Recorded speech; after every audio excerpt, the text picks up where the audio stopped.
नमस्कार बच्चों, स्वागत करता हूं मैं आप सभी का अपने YouTube चैनल ज्ञान प्रसार में। आज हम क्लास 12 की हिस्ट्री का सिलेबस शुरू करने जा रहे हैं और आज हम जो चैप्टर शुरू कर रहे हैं वो है बेटा आपका क्लास 12 का चैप्टर नंबर 1 जिसका नाम है ईंट मनके और अस्थियां। इस चैप्टर को हम हड़प्पा सभ्यता के नाम से भी जानते हैं, यानी इंडस वैली सिविलाइजेशन के नाम से जानते हैं। आज की वीडियो के अंदर हम डिस्कस करेंगे कि हमारा जो फर्स्ट चैप्टर है, इस चैप्टर के अंदर हमें किस तरह के कंटेंट जो है डिस्कस करने हैं, यानी कौन कौन से विषय हमें जो है आपस में पढ़ने हैं। तो यहाँ पर ध्यान देना बेटा, यहाँ पर मैंने कुछ कंटेंट्स लिखे हैं, कुछ विषय लिखे हैं जो हमें हड़प्पा सभ्यता का पूरा चैप्टर जो है आसानी से समझा देगा।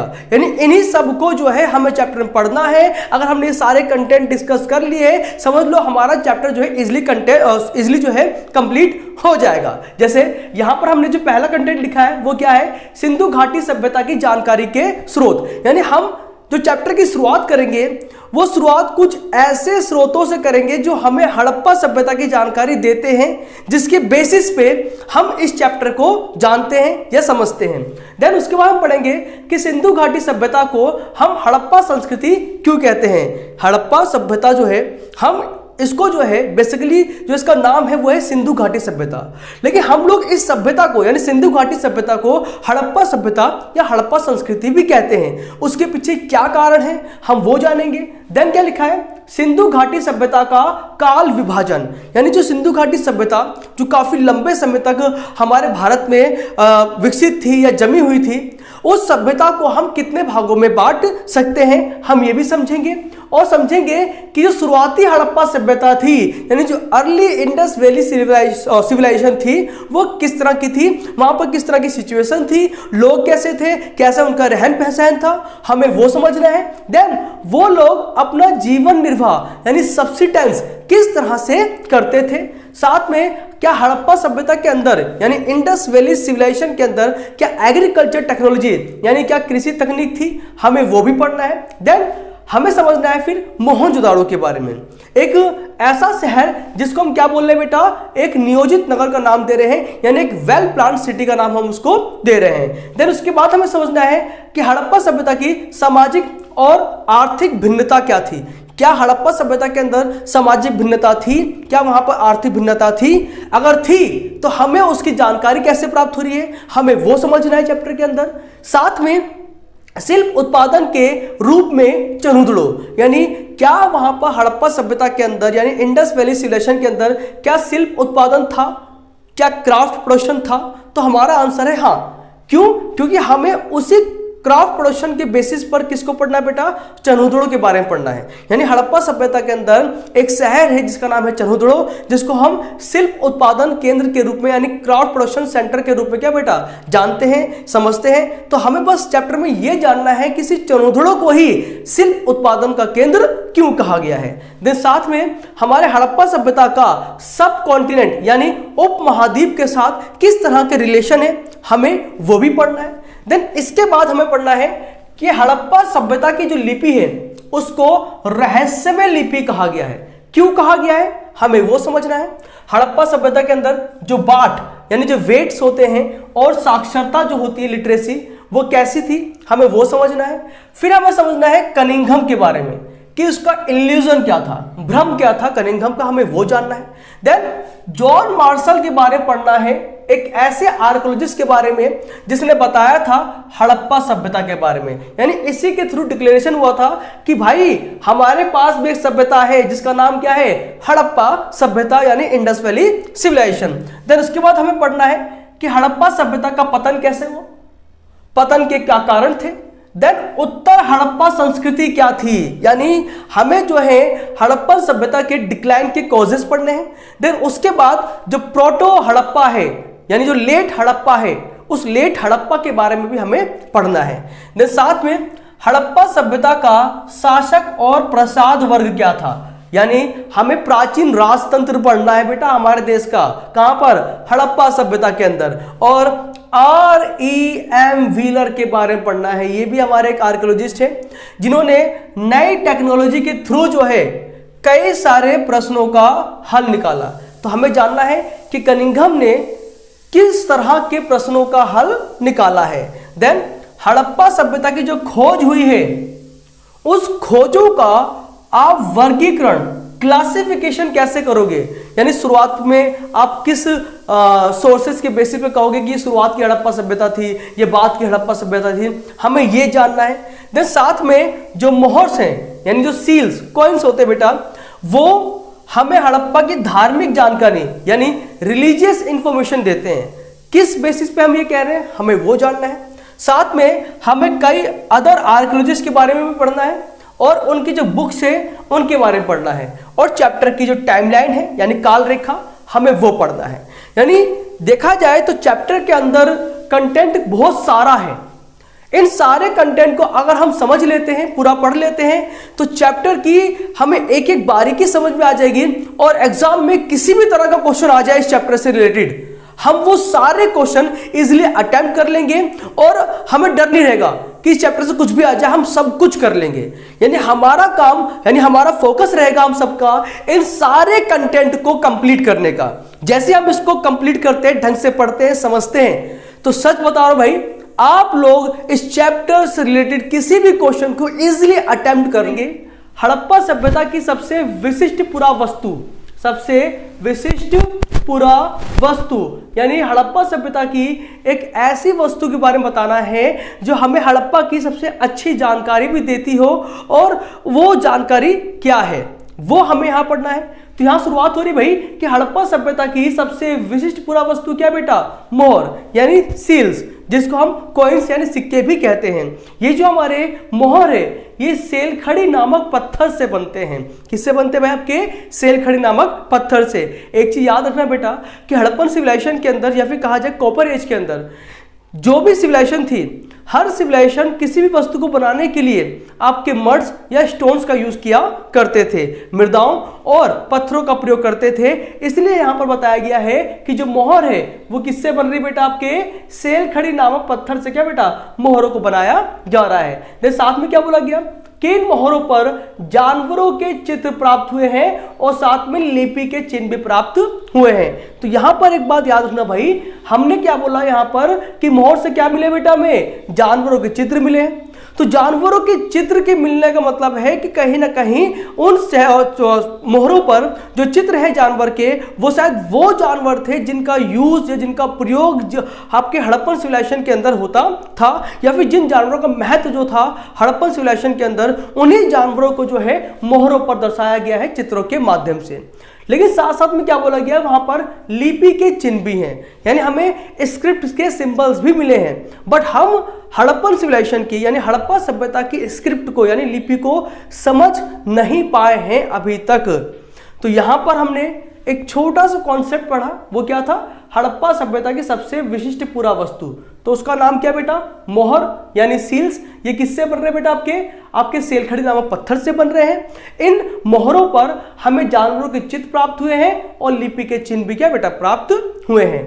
अब आगे में पढ़ना है हड़प्पा सभ्यता की जानकारी के स्रोत, ऐसे स्रोत जो हमें, जिनके माध्यम से हम हड़प्पा सभ्यता के बारे में पढ़ रहे हैं, और जितना हमें हमारे पास या हमारे आर्कियोलॉजिकल डिपार्टमेंट के पास जो भी इंफॉर्मेशन है, वो इंफॉर्मेशन किस तरह के सोर्सेस से मिली है। तो यहां पर देखो बेटा, हमें जब हड़प्पा सभ्यता की खुदाइयां की गई आर्कियोलॉजिस्ट के थ्रू, पुरातत्वविदों के द्वारा, तो उनको वहां से कुछ आवास प्राप्त हुए, मृदभांड प्राप्त हुए, आभूषण, औजार, मोहर, ये सारी वस्तुएं प्राप्त हुई, और इन्हीं वस्तुओं से हमें इंडस वैली सिविलाइजेशन यानी सिंधु घाटी सभ्यता, जिसको हम हड़प्पा सभ्यता भी कहते हैं, उसकी जानकारी हमें प्राप्त हुई।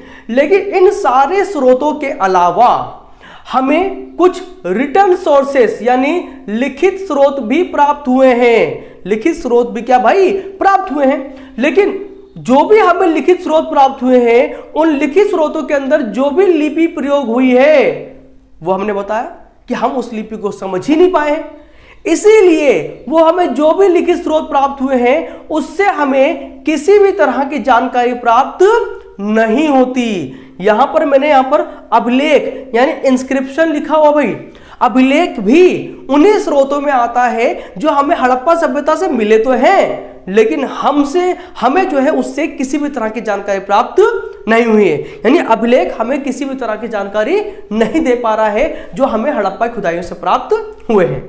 देन नेक्स्ट ध्यान दो बेटा, नेक्स्ट क्या बताया यहां पर कि सिंधु घाटी सभ्यता को हड़प्पा संस्कृति क्यों कहा गया है। मैं बार-बार दो नाम रिपीट कर रहा हूं, सिंधु घाटी सभ्यता बोल रहा हूं, हड़प्पा संस्कृति भी कह रहा हूं भाई। तो भाई एक ही के दो नाम कैसे?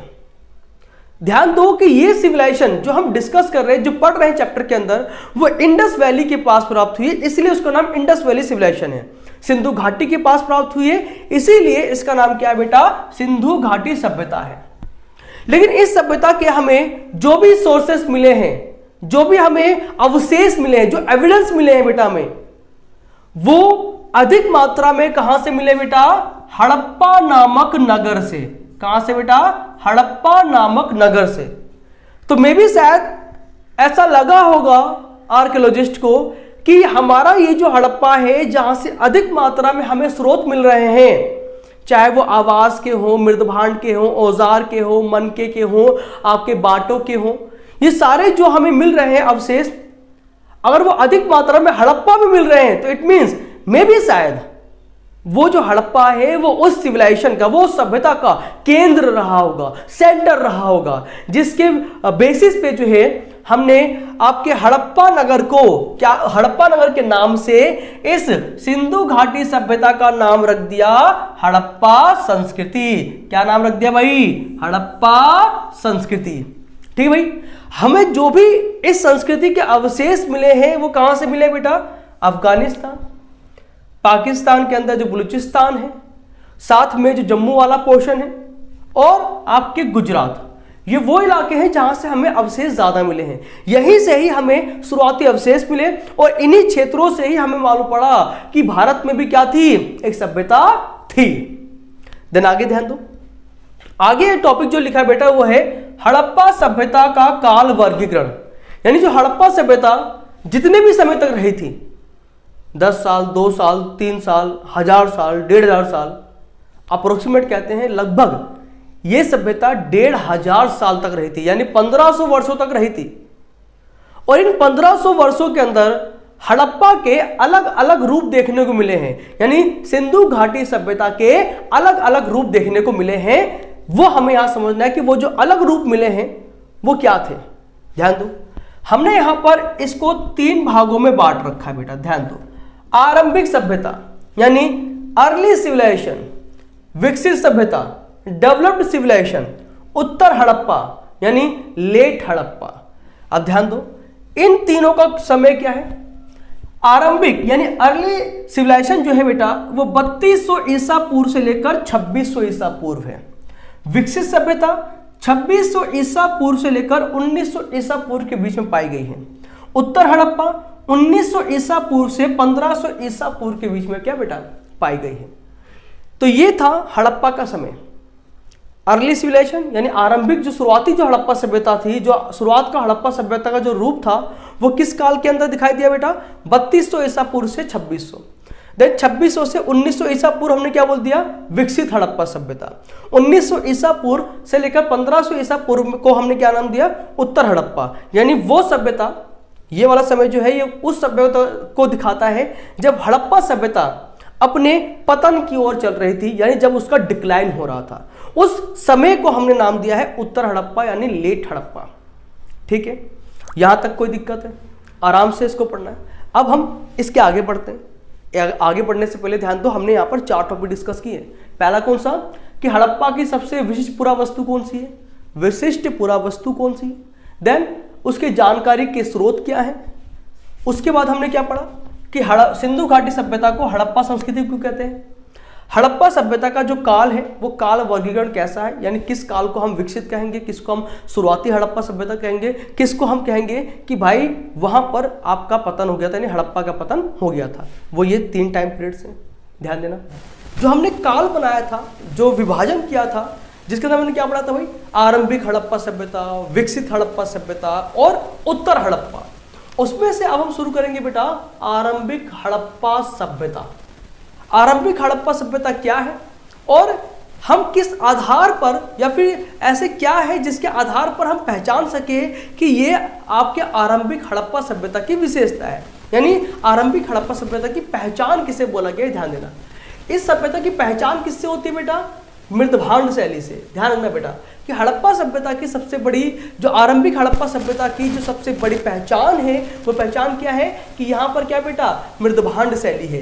यानी अधिकतर मात्रा में यहाँ मिट्टी के द्वारा ही अधिकतर वस्तुओं का निर्माण होता है। यहाँ के लोगों का जो मुख्य व्यवसाय है वो क्या बेटा, कृषि, पशुपालन, शिल्पकारी। यहाँ की जो बस्तियाँ हैं वो आमतौर पर क्या बेटा, छोटी हैं, बड़ी बस्तियाँ नहीं होती हैं, और बड़ी आकार की संरचनाएं भी यहाँ पर नहीं है। यानी संरचनाएं भी क्या बेटा, छोटी छोटी हैं। यानी घर जो है वो छोटे हैं, ज़्यादा बड़े नहीं हैं। इन सारी पहचान को हड़प्पा सभ्यता की पहचान कहा गया है। कौन सी सभ्यता बेटा, आरंभिक हड़प्पा सभ्यता। यानी जब भी हमें आरंभिक हड़प्पा सभ्यता की पहचान बतानी पड़ जाए तो हम क्या बोलेंगे भाई कि इसकी पहचान क्या है कि यहाँ पर मृदभांड शैली थी, यहाँ का मुख्य व्यवसाय क्या था, कृषि, पशुपालन, शिल्पकारी था भाई। इसके साथ क्या बोलेंगे भाई कि यहाँ पर बस्तियाँ क्या थी भाई, छोटी थी। यानी ज़्यादा घर नहीं थे, ज़्यादा घर काफ़ी कम मात्रा में होते थे, और जो भी घर थे वहाँ पर उनकी जो आकृतियाँ थी, जो संरचनाएं थी वो भी ज़्यादा बड़ी नहीं थी, वो क्या थी भाई, छोटी थी। यानी घर भी छोटे थे और उनकी बस्तियाँ भी क्या थी भाई, छोटी थी। तो ये पहचान है आरंभिक हड़प्पा सभ्यता की। तो जहाँ जहाँ पर ये आरंभिक हड़प्पा सभ्यता के हमें अवशेष दिखे हैं कि भाई बस्तियों के आकार छोटे थे, घर भी छोटे थे, उन्हीं बस्तियों पर ही, उन्हीं वस्तुओं के स्थानों पर ही हमने हड़प्पा सभ्यता के विकास को देखा। वहीं पर ही आरंभिक हड़प्पा सभ्यता के आसपास ही हमने देखा कि भाई हड़प्पा का जन्म हुआ, मोहनजोदड़ो, चन्हुदड़ो, बालाकोट, नागेश्वर, इस तरह के सारे शहर भी हमें कहाँ मिले जहाँ पर क्या थी भाई, हड़प्पा सभ्यता की आरंभिक बस्तियाँ थी। आरंभिक बस्तियों के पास ही हमने विकसित सभ्यताओं के विकास को देखा है। देन आगे, ये जो सभ्यता के लोग थे वो अपना जीवन निर्वाह कैसे करते थे। तो जीवन निर्वाह करने के लिए वो दो तरीकों का प्रयोग कर रहे हैं। पहला क्या है बेटा, एग्रीकल्चर, दूसरा क्या है, एनिमल हस्बेंड्री, यानी कृषि और पशुपालन का प्रयोग करते थे। कृषि की जानकारी हमें प्राप्त किससे हो रही है, हमें वहाँ से कुछ जले हुए अनाज के दाने मिले हैं और बीज मिले हैं, जिसके आधार पर हम कह सकते हैं कि वो लोग एग्रीकल्चर करते थे। और एग्रीकल्चर के अंदर वो जिन अनाज को पैदा करते थे वो क्या थे बेटा, गेहूँ, जौ, दाल, तिल, सफ़ेद चना, बाजरा और चावल। इन अनाजों को वो पैदा करते थे और साथ साथ में उनको पेड़ पौधों से जो भी प्राप्त हो जाता था, जो भी उत्पाद जो खाने लायक होता था, उससे भी क्या बेटा वो अपना जीवन निर्वाह करते थे। यानी जीवन निर्वाह करने के लिए कृषि का तो प्रयोग था, लेकिन साथ साथ में पशुपालन का प्रयोग भी था। वो लोग मछली, मवेशी, भेड़, बकरी, भैंस, सूअर, इन सब का पालन करते थे और ये सारे पालतू थे और इन्हीं से, इनके द्वारा प्राप्त उत्पादों से वो अपने जीवन निर्वाह किया करते थे। लेकिन साथ साथ में कुछ अन्य जानवर भी थे जिनको वो पालते तो नहीं थे, लेकिन शिकार के माध्यम से उन जानवरों से अपने उत्पाद प्राप्त किया करते थे। लाइक वराह है, हिरण और घड़ियाल। वराह मतलब जो जंगली सुअर होते हैं वो वराह होते हैं, उनका शिकार करके भोजन प्राप्त करते थे। हिरण का भी शिकार करते थे और घड़ियाल का शिकार भी करते थे। इन जानवरों का शिकार करके वो लोग भोजन प्राप्त किया करते थे। तो ये है आपका आरंभिक हड़प्पा सभ्यता और जीवन निर्वाह के तरीके। अब आते हैं चैप्टर की मोस्ट वैल्यूबल टॉपिक पर, जिसका नाम क्या है, हड़प्पा सभ्यता के अंदर कृषि प्रौद्योगिकी, यानी agriculture technology in Harappan civilization. ये हमें पढ़ना क्यों है, ध्यान देना। अभी हमने बोला कि वो लोग कृषि करते थे, क्यों, क्योंकि हमें कृषि के जो फसलों के जो बीज हैं, हमें वो बीज प्राप्त हुए हैं, हमें दाने प्राप्त हुए हैं जो बताते हैं कि वो लोग कृषि करते थे। लेकिन कृषि करने के लिए क्या वो किसी सिस्टम का प्रयोग करते थे, क्या उनकी कोई पद्धति थी? तो हमारा आंसर है यस, कि हाँ वो किसी पद्धति का प्रयोग करते थे। ऐसा हम क्यों बोल रहे हैं, क्योंकि हमें कुछ ऐसे अवशेष प्राप्त हुए हैं जो बताते हैं कि हड़प्पा सभ्यता के लोग कृषि के अंदर एक विशेष पद्धति का प्रयोग करते थे।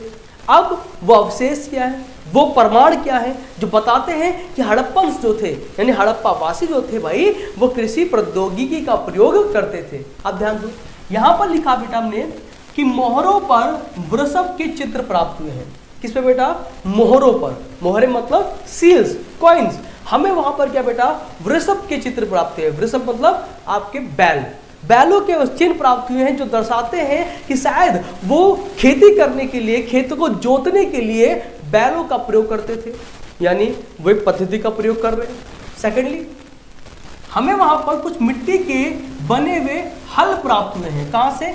चौलिस्तान और बनावली से।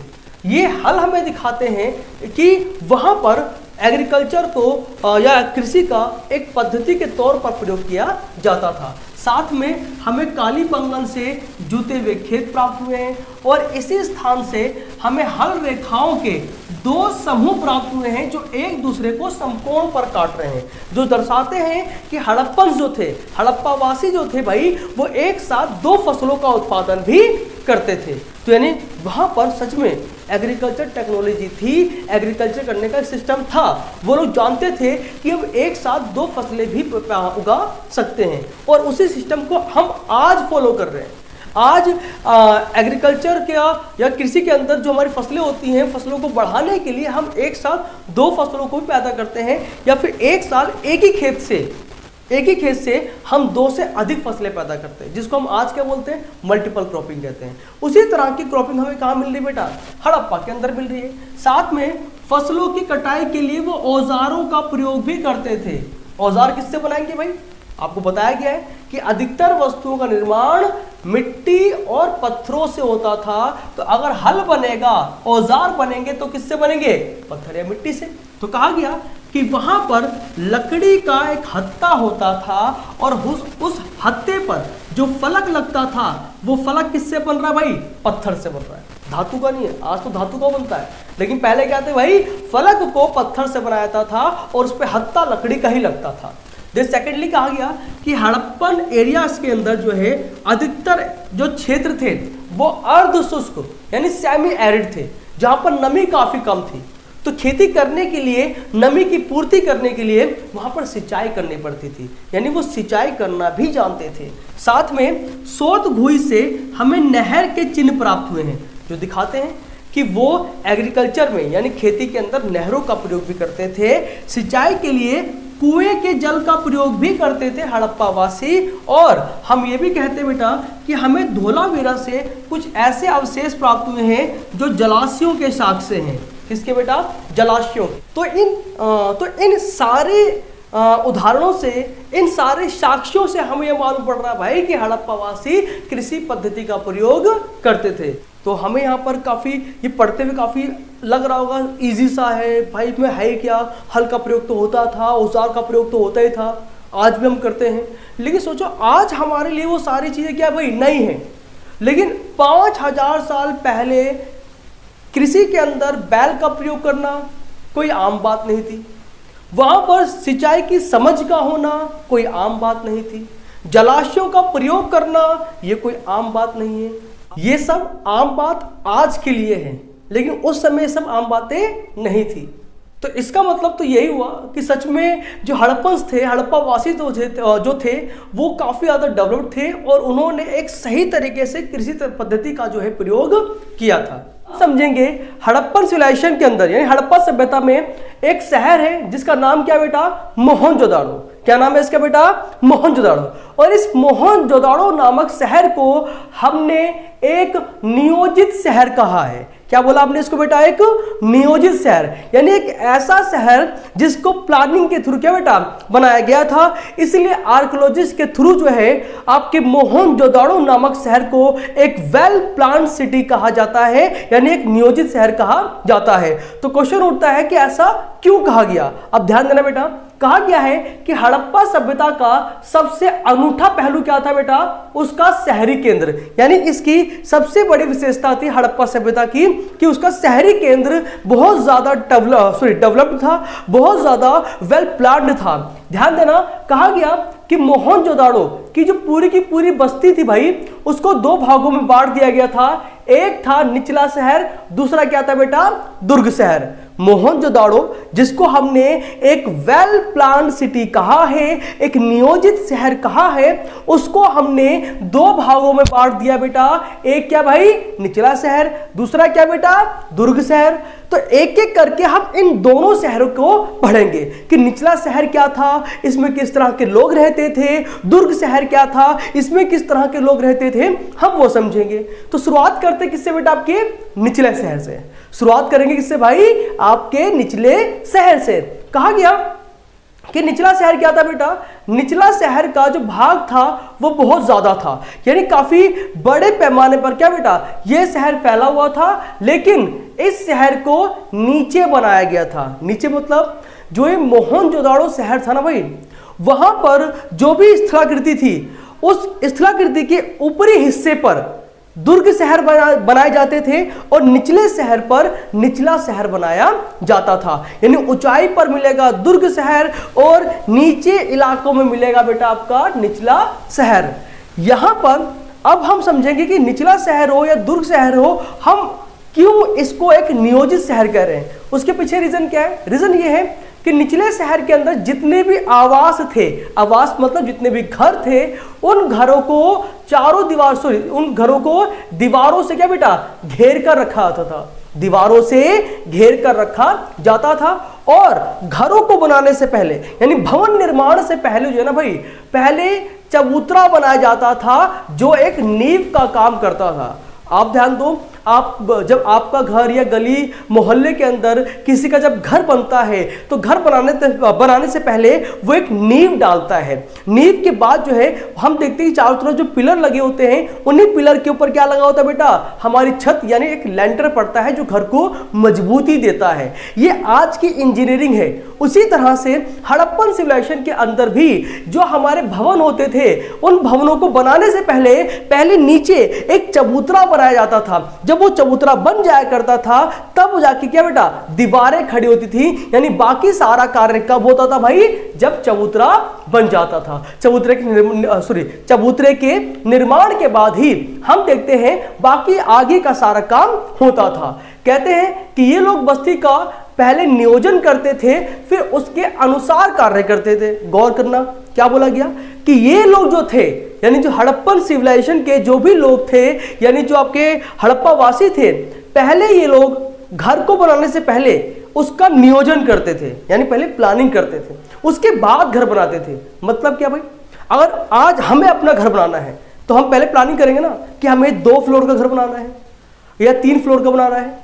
अगर हमें 3 फ्लोर बनाना है तो हर फ्लोर के अंदर किचन होना चाहिए या नहीं होना चाहिए, रूम का साइज क्या होना चाहिए, बाथरूम कहाँ पर होना चाहिए, किचन किस डायरेक्शन में होना चाहिए, हमारा जो मेन डोर है वो किस डायरेक्शन में होना चाहिए, हमारे स्टेयर्स कहाँ से जानी चाहिए, यानी सीढ़ियाँ कहाँ से जानी चाहिए।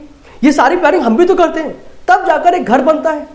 उसके अंदर फर्नीचर होना चाहिए, टाइल्स होनी चाहिए या नहीं होनी चाहिए, हम ये सारे काम करते हैं, ये सारी बातें सोचते हैं, तब जाकर हमारा क्या बेटा, हम घर बनाने के बारे में सोचते हैं या फिर घर बनाना शुरू करते हैं।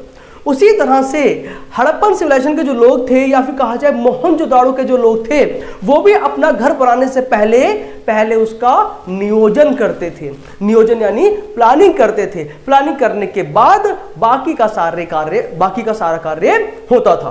कहा गया इस शहर की सबसे अच्छी बात यह थी कि ये लोग ईंटों का प्रयोग भी करना जानते थे, यानी वो ईंटें भी प्रयोग करते थे। सोच लो भाई, ईंट का प्रयोग का मतलब क्या है, एक सीधी दीवार, एक निश्चित अनुपात में दीवार बनेगी, एक मजबूत दीवार बनेगी। जो हम आज यूज करते हैं वही उसी तरह का कॉन्सेप्ट हमें कहां दिख रहा है, मोहनजोदाड़ो के अंदर। मोहनजोदाड़ो के अंदर भी ईंट का प्रयोग हो रहा है और ईंटों को एक निश्चित अनुपात में प्रयोग किया जाता था। भाई ध्यान दो, ईंट की जो लंबाई है, जो चौड़ाई है, वो हाइट की तुलना में डबल, यानी आपका 2 गुना और 4 गुना होता था। कि जो ईंटों का अनुपात है वो कितना है, 4:2:1, हाइट, विड्थ एंड लेंथ। ये आपको ध्यान रखना है भाई कि वहां पर ईंटों का प्रयोग हो रहा था, ईंटों को एक निश्चित अनुपात में प्रयोग किया जा रहा था। आज हम देखते हैं भाई, ईंटें लगभग इतनी ऊंची होती हैं, उसकी चौड़ाई इतनी होती है और लंबाई इतनी होती है, ये ईंटें होती हैं। यह आज का अनुपात है। यही लगभग अनुपात हमें कहां दिख रहा है बेटा, हड़प्पा के अंदर। यानी आज से लगभग 5000 साल पहले भी वहां पर हम देखते हैं कि स्थापत्य कला काफी ज्यादा मजबूत थी। अब ये तो बात हो गया निचले शहर का छोटा सा इंट्रोडक्शन। लेकिन निचला शहर इतना ही नहीं है भाई, निचले शहर की कुछ और बातें भी करनी है, कुछ और भवनों की बात करनी है। जैसे यहां लिखा है जल निकास प्रणाली और आवास अथवा गृह स्थापत्य कला। जब आप इन दोनों तरह के भवनों को समझ लोगे तब जाकर हमारा एक निचला शहर क्या हो जाएगा भाई, कंप्लीट हो जाएगा। निचला शहर हमारा कंप्लीट होगा। अब गौर करना, ये नियोजित जल निकास प्रणाली क्या है, एक वेल प्लान ड्रेनेज सिस्टम क्या होता है। अगर हम प्रेजेंट टाइम की बात कर लें, आपको पता कि घरों के अंदर पानी से कई तरह का प्रयोग होता है, कपड़े धोने में, किचन में, बर्तन धोने के लिए, नहाने धोने के लिए, वॉशरूम के अंदर कई तरह का हम प्रयोग करते हैं पानी का। लेकिन वो सारा पानी हम एक पाइपलाइन के थ्रू जो है, वो पानी जो है पाइपलाइन के थ्रू जो है हमारे घर के बाहर नाली में जाता है, देन वहां से सीवर में, देन सीवर के बाद जो है गली के बाहर जो नाला होता है वहां से, फिर उस नाले से जो हमारे मोहल्ले का जो एक मेन नाला होगा, जो मुख्य नाला होगा, जो हम काला नाला, गंदा नाला कह देते हैं, वो वहां पर जाकर हमारा ड्रेनेज सिस्टम क्या होता है, कंप्लीट होता है।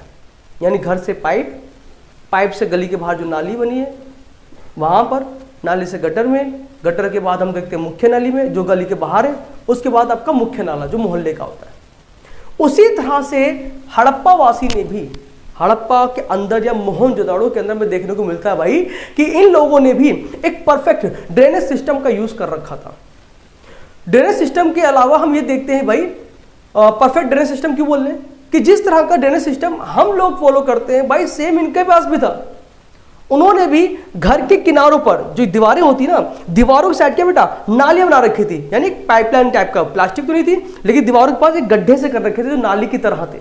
वहां से पानी गली के आपके घर के बाहर नाले में गिरता था, नाले से गली के बाहर, देन उसके बाद मोहल्ले के बाहर।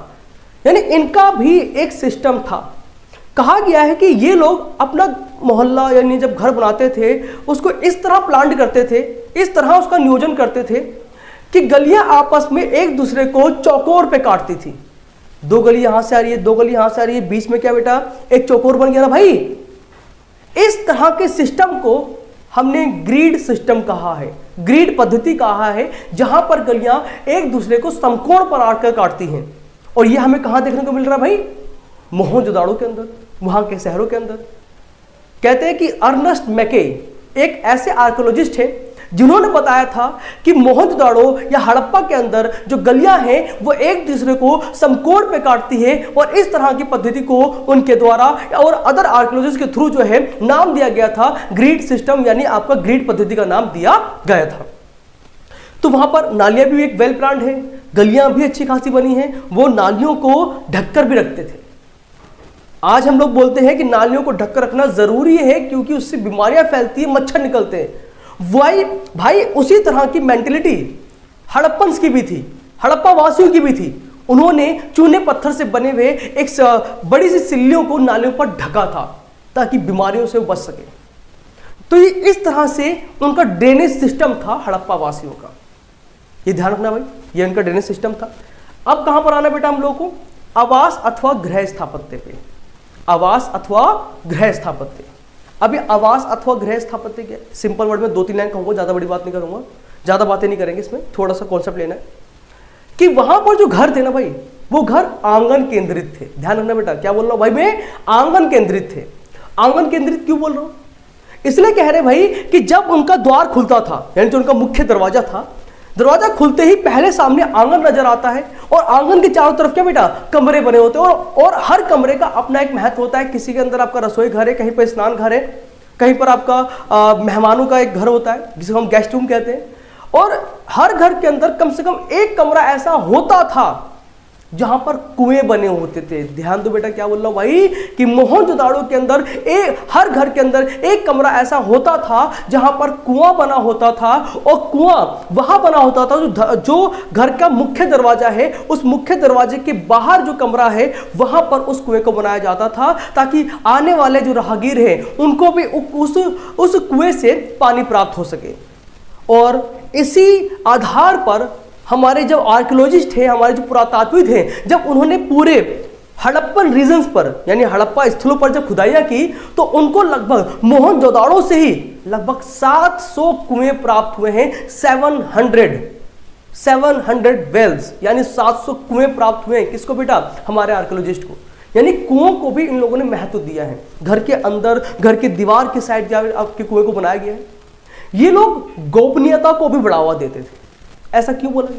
ऐसा इसलिए बोला गया है कि इनके घरों का जो निचला तल होता था, यानी ग्राउंड जो फ्लोर होता था, उस ग्राउंड फ्लोर के चारों दीवारों पर, चारों साइड्स पर कोई भी खिड़की नहीं होती थी। वो लोग सिर्फ छत के ऊपर एक रोशनदान का प्रयोग करते थे, लेकिन दीवारों पर कोई खिड़की नहीं होती थी, जो दिखाता है कि ये लोग गोपनीयता पर ज्यादा बल देते थे।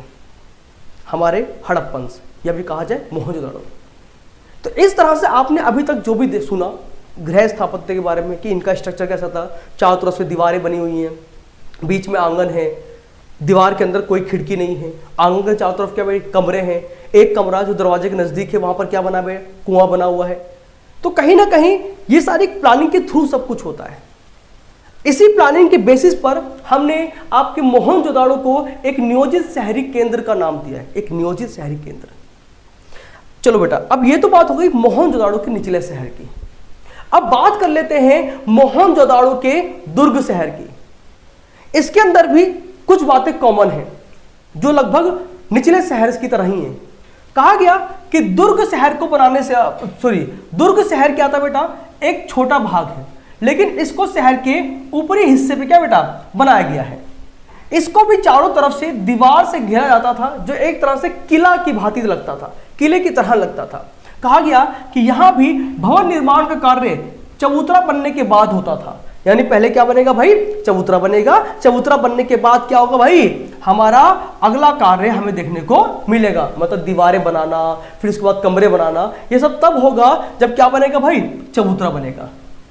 जिस तरह से निचले शहर की दो विशिष्टताएं थी, दो और भवन निर्माण थे, उसी तरह दुर्ग शहर के भी दो भवन निर्माण हैं। पहला क्या बेटा? माल गोदाम। दूसरा क्या बेटा? विशाल स्नानागार। माल गोदाम और विशाल स्नानागार। अब ये माल गोदाम क्या होता है? आप लोगों ने एक वर्ड सुना होगा अंग्रेजी के अंदर, इंग्लिश के अंदर, वेयर हाउसेज।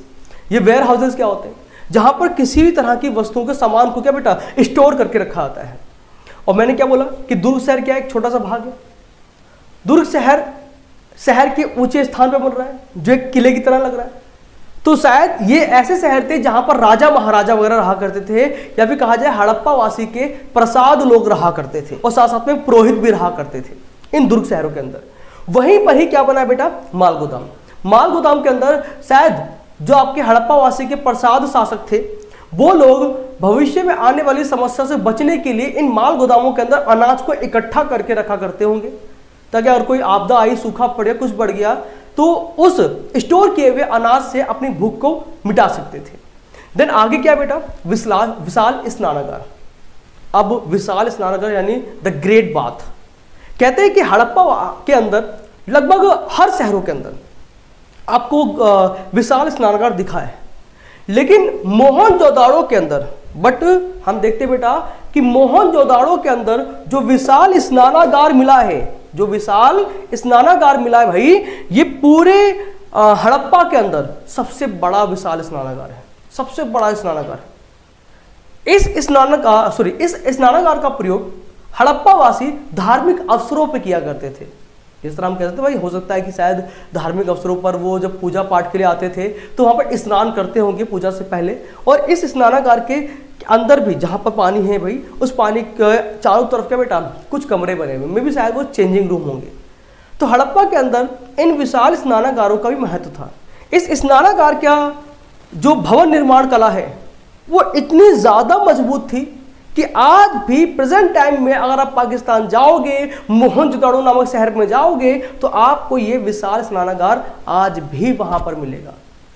आप खुद ध्यान लो कि भाई लगभग आज से 5000 साल पहले ये बना होगा, और आज भी ये स्नानागार वहां पर है, जो दिखाता है कि इन लोगों ने शहर को बनाने के लिए नियोजन का किस हद तक प्रयोग करा है, यानी कहा जाए प्लानिंग का किस हद तक प्रयोग करा है।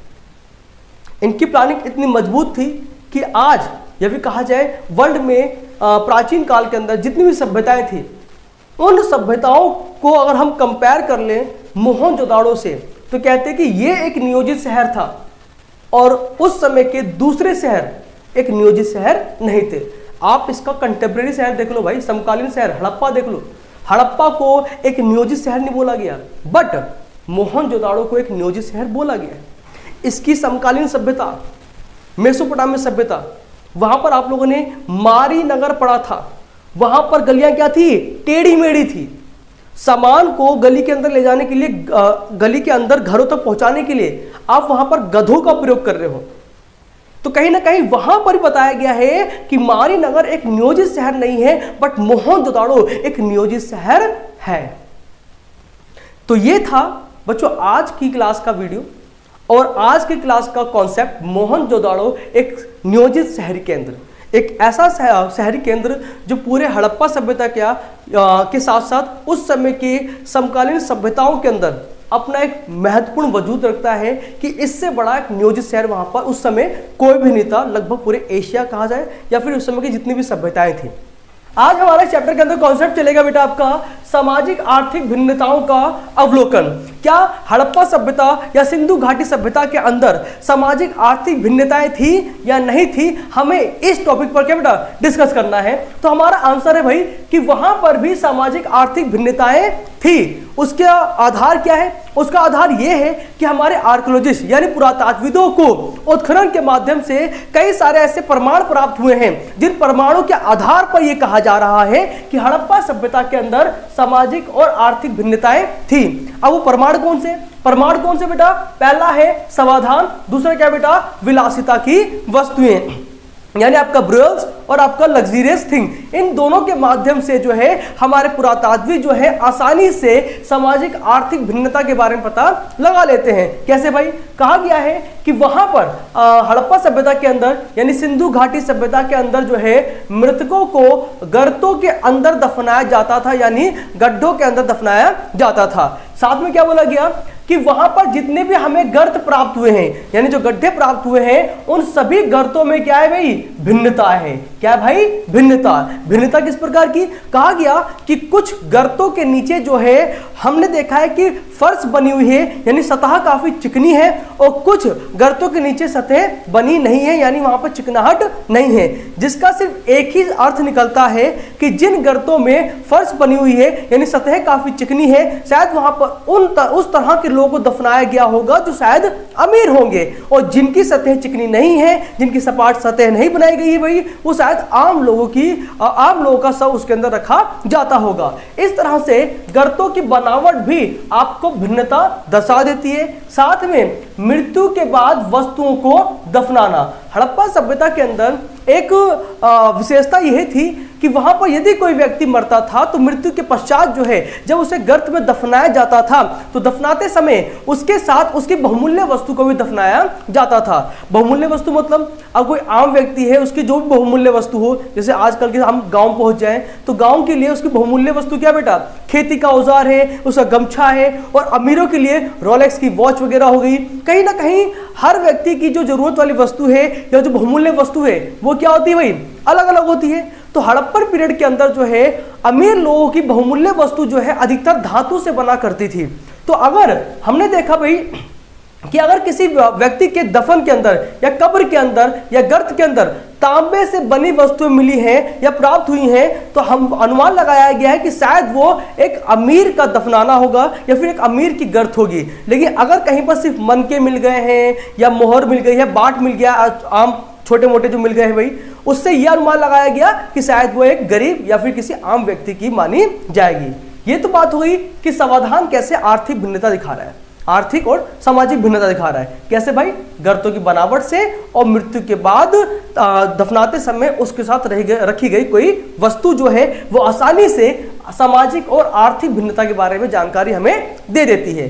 सेकंड क्या बेटा? विलासिता की वस्तुएं यानी लग्जरियस थिंग। अब आपको ये पता है कि हर व्यक्ति की जो विलासिता की वस्तुएं हैं वो अलग अलग है। आम व्यक्ति कुछ में ही खुश हो जाता है और अमीर व्यक्ति बहुत ज्यादा में भी खुश नहीं होता है। तो उसके पास बहुत ज्यादा है अमीर के पास, गरीब के पास काफी कम है। गरीब के पास जो भी कुछ होगा ना वो सस्ता होगा, अमीर के पास जो भी कुछ होगा वो काफी महंगा होगा। कहा गया कि हमने जो है वहां विलासिता की वस्तु की पहचान की है रोजमर्रा की वस्तु के आधार पर। कहा गया है कि हड़प्पा के सभी शहरों पे या स्थलों पर हमें चक्कियां प्राप्त हुई हैं, मृदभान की वस्तुएं प्राप्त हुई हैं, सुइयां प्राप्त हुई हैं, झावा प्राप्त हुए हैं, जो दिखाया गया कि शायद ये रोजमर्रा की वस्तुएं थी जिसका प्रयोग आम लोग किया करते थे, इसलिए हमने इन वस्तु को आम वस्तु कहा है। लेकिन वो कौन सी वस्तुएं होंगी जिसको आप अमीरों की वस्तु कहोगे? अमीर की वस्तु उसे कहा जाता है जो काफी कम प्राप्त हो या दुर्लभ हो या रेयर हो या फिर जिसको बनाने में काफी मेहनत लगती हो। एग्जाम्पल के तौर पर भाई आप लोगों ने कई तरह की कार सुनी होगी। कार्स गाड़ी में हम बात कर रहे हैं भाई। नॉर्मली जो हम देखते हैं वैगनर वगैरह, आजकल आम व्यक्ति, छोटा व्यक्ति जो है कैसे भी करके थोड़ा बहुत पैसा अरेंज करके खरीद लेता है। लेकिन रेंज रोवर क्या हर किसी के पास है? नहीं ना, रेयर लोगों के पास है, बहुत कम है। इसको बनने में समय लगता है और इसकी कीमत भी क्या भाई ज्यादा है। तो जब आज के समय के अंदर वस्तुओं के लिए, लोगों के लिए जो गाड़ियां हैं वो अलग अलग है, तो उस समय भी तो वस्तुएं अलग अलग हुई भाई। तो कहा गया कि कुछ ऐसी वस्तुएं थी जो जटिल तरीके से बनती थी और बनने के बाद वो काफी महंगी मानी जाती थी और ये काफी दुर्लभ होती थी। ये वस्तु कुछ और नहीं बल्कि क्या बेटा, फ्योन्स है। क्या बेटा? फ्योन्स। फ्योन्स क्या बेटा? दुर्लभ है, हर जगह हमें फ्योन्स प्राप्त नहीं हुआ और इसको बनने में, इसका बनाने का तरीका भी काफी जटिल था, जिसकी वजह से काफी महंगा भी था। जटिल कैसे भाई? कहा गया कि फ्योन्स बनाने के लिए, फ्योन्स से कई तरह के पात्र बनते हैं, कई तरह की वस्तुएं, बर्तन, गमले वगैरह बनते हैं। तो फ्योन्स से किसी भी तरह की वस्तु बनाने के लिए पहले आपको रेत को इकट्ठा करना पड़ता था। रेत को आप बारीकी से छानोगे, छानने के बाद अब जो रेत का और भी पतला पदार्थ छन के सामने आएगा, उसके अंदर आप कोई चिपचिपा पदार्थ मिला दोगे, फिर उसको क्या बेटा मिलाओगे। मिलाने के बाद जो है जब उसका एक आकार मिल जाएगा उस रेत को, या एक वो गोंद की तरह जब बन जाएगा, एक डो बन जाएगा। डो बनने के बाद जो है उससे किसी भी तरह का पात्र तैयार किया जाता था, किसी भी तरह का बर्तन तैयार किया जाता था भाई। और फिर उस बर्तन को तैयार करने के बाद, उसको आकार देने के बाद जो है फिर आग में पकाया जाता था। आग में पकाने के बाद उस पर नक्काशी की जाती थी, चित्रकारी की जाती थी, उस पर रंग किया जाता था, तब जाकर वो पात्र तैयार होता था। यानी फ्योन से कोई भी अगर वस्तु बनती थी उसको बनने में काफी लंबा समय लगता था, काफी बारीकियों पर ध्यान दिया जाता था, जिसकी वजह से इसका मूल्य काफी अधिक होता था। तो कहीं ना कहीं फ्योन्स हर किसी के पास नहीं मिलेगा, ये अमीरों की वस्तु है भाई। तो कहीं ना कहीं फ्योन्स और आम वस्तु जो है वहां की सामाजिक और आर्थिक भिन्नता का पता लगा देती है कि आम वस्तुएं शायद ये समाज के नीचे वर्ग के लोग प्रयोग करते होंगे, फ्योन्स की वस्तुओं प्रयोग समाज के उच्च वर्ग के लोग करते होंगे, यानी ये अमीर हैं और ये क्या बेटा गरीब है। तो कहीं ना कहीं हमें यहां से जानकारी मिल चुकी है भाई कि सामाजिक आर्थिक भिन्नता का अवलोकन करने के लिए हमें समाधान और विलासिता की वस्तुओं पर अध्ययन करना पड़ता है। देन अब आगे बढ़ना बेटा हमें चनहुदड़ों के बारे में। हड़प्पा सभ्यता के अंदर या सिंधु घाटी सभ्यता के अंदर कई बड़े बड़े शहर थे। उन्हीं शहरों में से एक शहर था चनहुदड़ो। उन्हीं शहरों में से एक शहर था चनहुदड़ो, जिसको जो है शिल्प उत्पादन का केंद्र माना गया है। शिल्प उत्पादन मतलब क्या होता है? हाथों से जिन वस्तुओं का निर्माण किया जाता है उस निर्माण कार्य को आप बोलते हो शिल्प कार्य। मिट्टी से बर्तन बनाना हो गया, नारियल के उससे बालों से आपका क्या बोलते हैं रस्सी बनाना हो गया, चटाई बनाना हो गया, आज के समय के अंदर बीड़ी बनाना हो गया। यानी कहा जाए जो हाथ से निर्मित कार्य है उसको आप बोलते हो शिल्प कार्य। अब हम देखते हैं कि चनहुदड़ो के अंदर कई तरह के शिल्प कार्य हो रहे हैं, जैसे मनके बनाए जा रहे हैं, शंखों की कटाई की जा रही है, मोहर का निर्माण किया जा रहा है, बाटों का निर्माण किया जा रहा है, धातु कर्म जैसे कार्य भी किए जा रहे हैं। कई सारे कार्य किए जा रहे हैं, लेकिन चनहुदड़ो का सबसे प्रमुख जो कार्य था वो था मनकों का निर्माण। मनके क्या होते हैं? बीड्स कहते हैं इसको इंग्लिश में।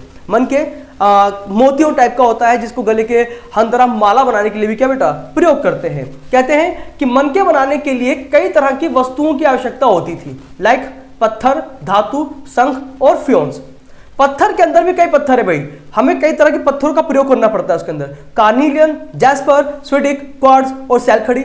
धातु के अंदर तांबा, कांसा और सोना।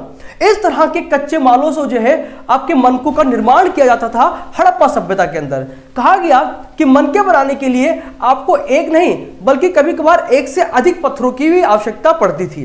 कहा गया एक नहीं बल्कि एक से अधिक यानी दो या दो से अधिक पत्थरों को आपस में जोड़कर जो है मनकों का निर्माण किया जाता था।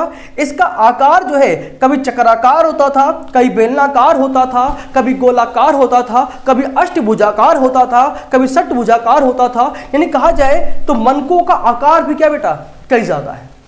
तो इसलिए ये सारे कार्य हमने देखे कहां हो रहे हैं, चंदोड़ों पे हो रहे हैं बेटा। और चंदोड़ को पूरे हड़प्पा सभ्यता का शिल्प उत्पादन केंद्र कहा गया। ठीक है, अब इसके बाद हमें आगे बढ़ना है। आगे बढ़ना है भाई कि ये जो उत्पादन हो रहा है, उत्पादन के लिए ये जो माल आ रहा है, ये माल कहां से आ रहा है? ध्यान दो बेटा, टॉपिक क्या है? शिल्प उत्पादन के कच्चे माल प्राप्त करने के तरीके। यानी हड़प्पा वासी शिल्प उत्पादन करने के लिए जिन कच्चे मालों का प्रयोग करते थे, उन कच्चे माल को कहां से प्राप्त किया था या फिर प्राप्त करने के तरीके क्या थे? तो कच्चे माल प्राप्त करने के दो तरीके थे। पहला बस्तियां बनाना, दूसरा क्या बेटा अभियान भेजना। पहला क्या बेटा बस्तियां बनाना, दूसरा क्या भाई अभियान भेजना। अब बस्तियां बनाना और अभियान भेजना है क्या? कहा गया कि जो हड़प्पन सिविलाइजेशन था यानी सिंधु घाटी जो सभ्यता थी, इस सभ्यता का जहां तक विस्तार हो रखा था, उस विस्तार वाले क्षेत्र के अंदर अगर कहीं पर कोई वस्तु प्राप्त होती थी, लगता था भाई कि वहां पर धातु मिल सकता है या वहां पत्थर मिल सकता है, तो ये लोग वहां पर बस्तियों का निर्माण कर देते थे और फिर वहां से वस्तु को इकट्ठा करके जो है चंदोड़ों जैसे क्षेत्रों के अंदर पहुंचा दिया करते थे। जैसे कहा गया कि शंख प्राप्त करने के लिए इन लोगों ने नागेश्वर और बालाकोट पे क्या बेटा बस्तियों का निर्माण कर दिया। आप मैप देखो बेटा, मैप के अंदर आपको नजर आएगा, जो बुक के अंदर मैप दे रखा है, मैप में आप देखोगे तो गुजरात और गुजरात के साइड जो पाकिस्तान का पोर्शन है, वहां पाकिस्तान में आपको बालाकोट दिख जाएगा और गुजरात के अंदर आपको क्या दिख जाएगा भाई नागेश्वर। और ये दोनों क्या बेटा समुद्री इलाके हैं, तटीय भाग हैं, कोस्टल रीजन है, और कोस्टल रीजन पे ही क्या मिलते हैं बेटा शंख मिलते हैं। इसलिए इन्होंने शंख प्राप्ति के लिए नागेश्वर और बालाकोट में क्या बेटा बस्तियों का निर्माण कर दिया। देन वैसे ही सोरतुघई ये वो शहर है जो प्रेजेंट टाइम के अंदर आज वर्तमान समय के अंदर अफगानिस्तान का हिस्सा है। यहां पर भी हड़प्पा वासियों ने बस्तियों का निर्माण किया था। क्यों?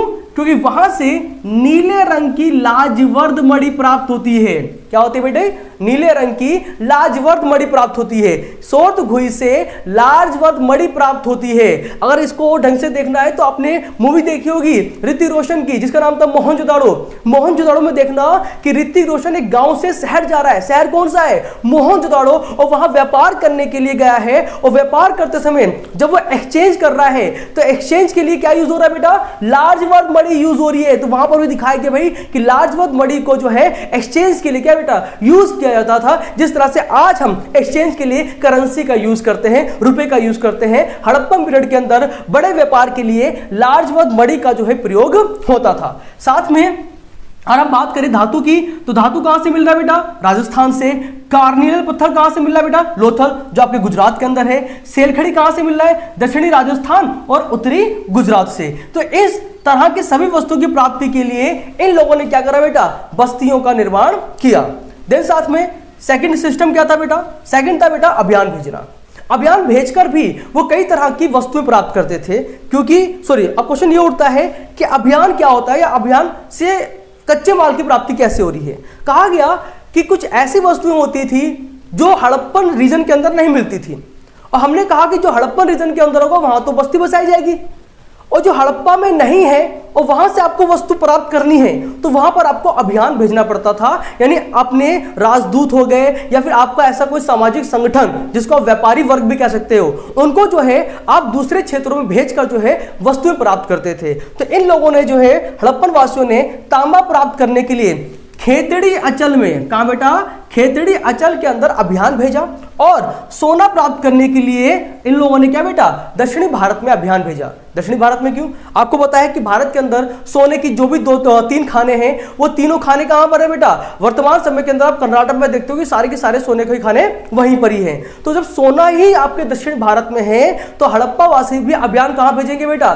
दक्षिण भारत ही भेजेंगे। उन तीनों खानों में से एक खान का नाम तो आपने सुन रखा है। खान मतलब मैं KHA वाला खान नहीं बोल रहा बेटा, मैं माइनिंग रीजन की बात कर रहा हूं, मैं खनन क्षेत्र की बात कर रहा हूं। एक ऐसे खनन क्षेत्र जहां से खनिज की प्राप्त होती है, उन्हीं खनन क्षेत्रों में से एक का नाम क्या है बेटा? सोना खनिज है। सोना खनिज कहाँ मिलता है बेटा? दक्षिण भारत में मिलता है। और जो आपने नाम सुन रखा है इन 3 खानों में से जहां से सोने की प्राप्ति होती है, एक का नाम है केजीएफ, जिसकी आपने मूवी देख रखी है, केजीएफ 1, केजीएफ 2। पूरा नाम क्या है? Kolar gold field. Kolar gold field. इन खानों से क्या बेटा?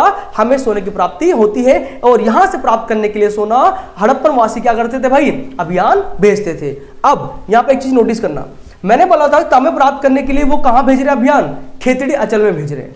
खेतड़ी अंचल है कहां पर? खेतड़ी अंचल राजस्थान का हिस्सा है।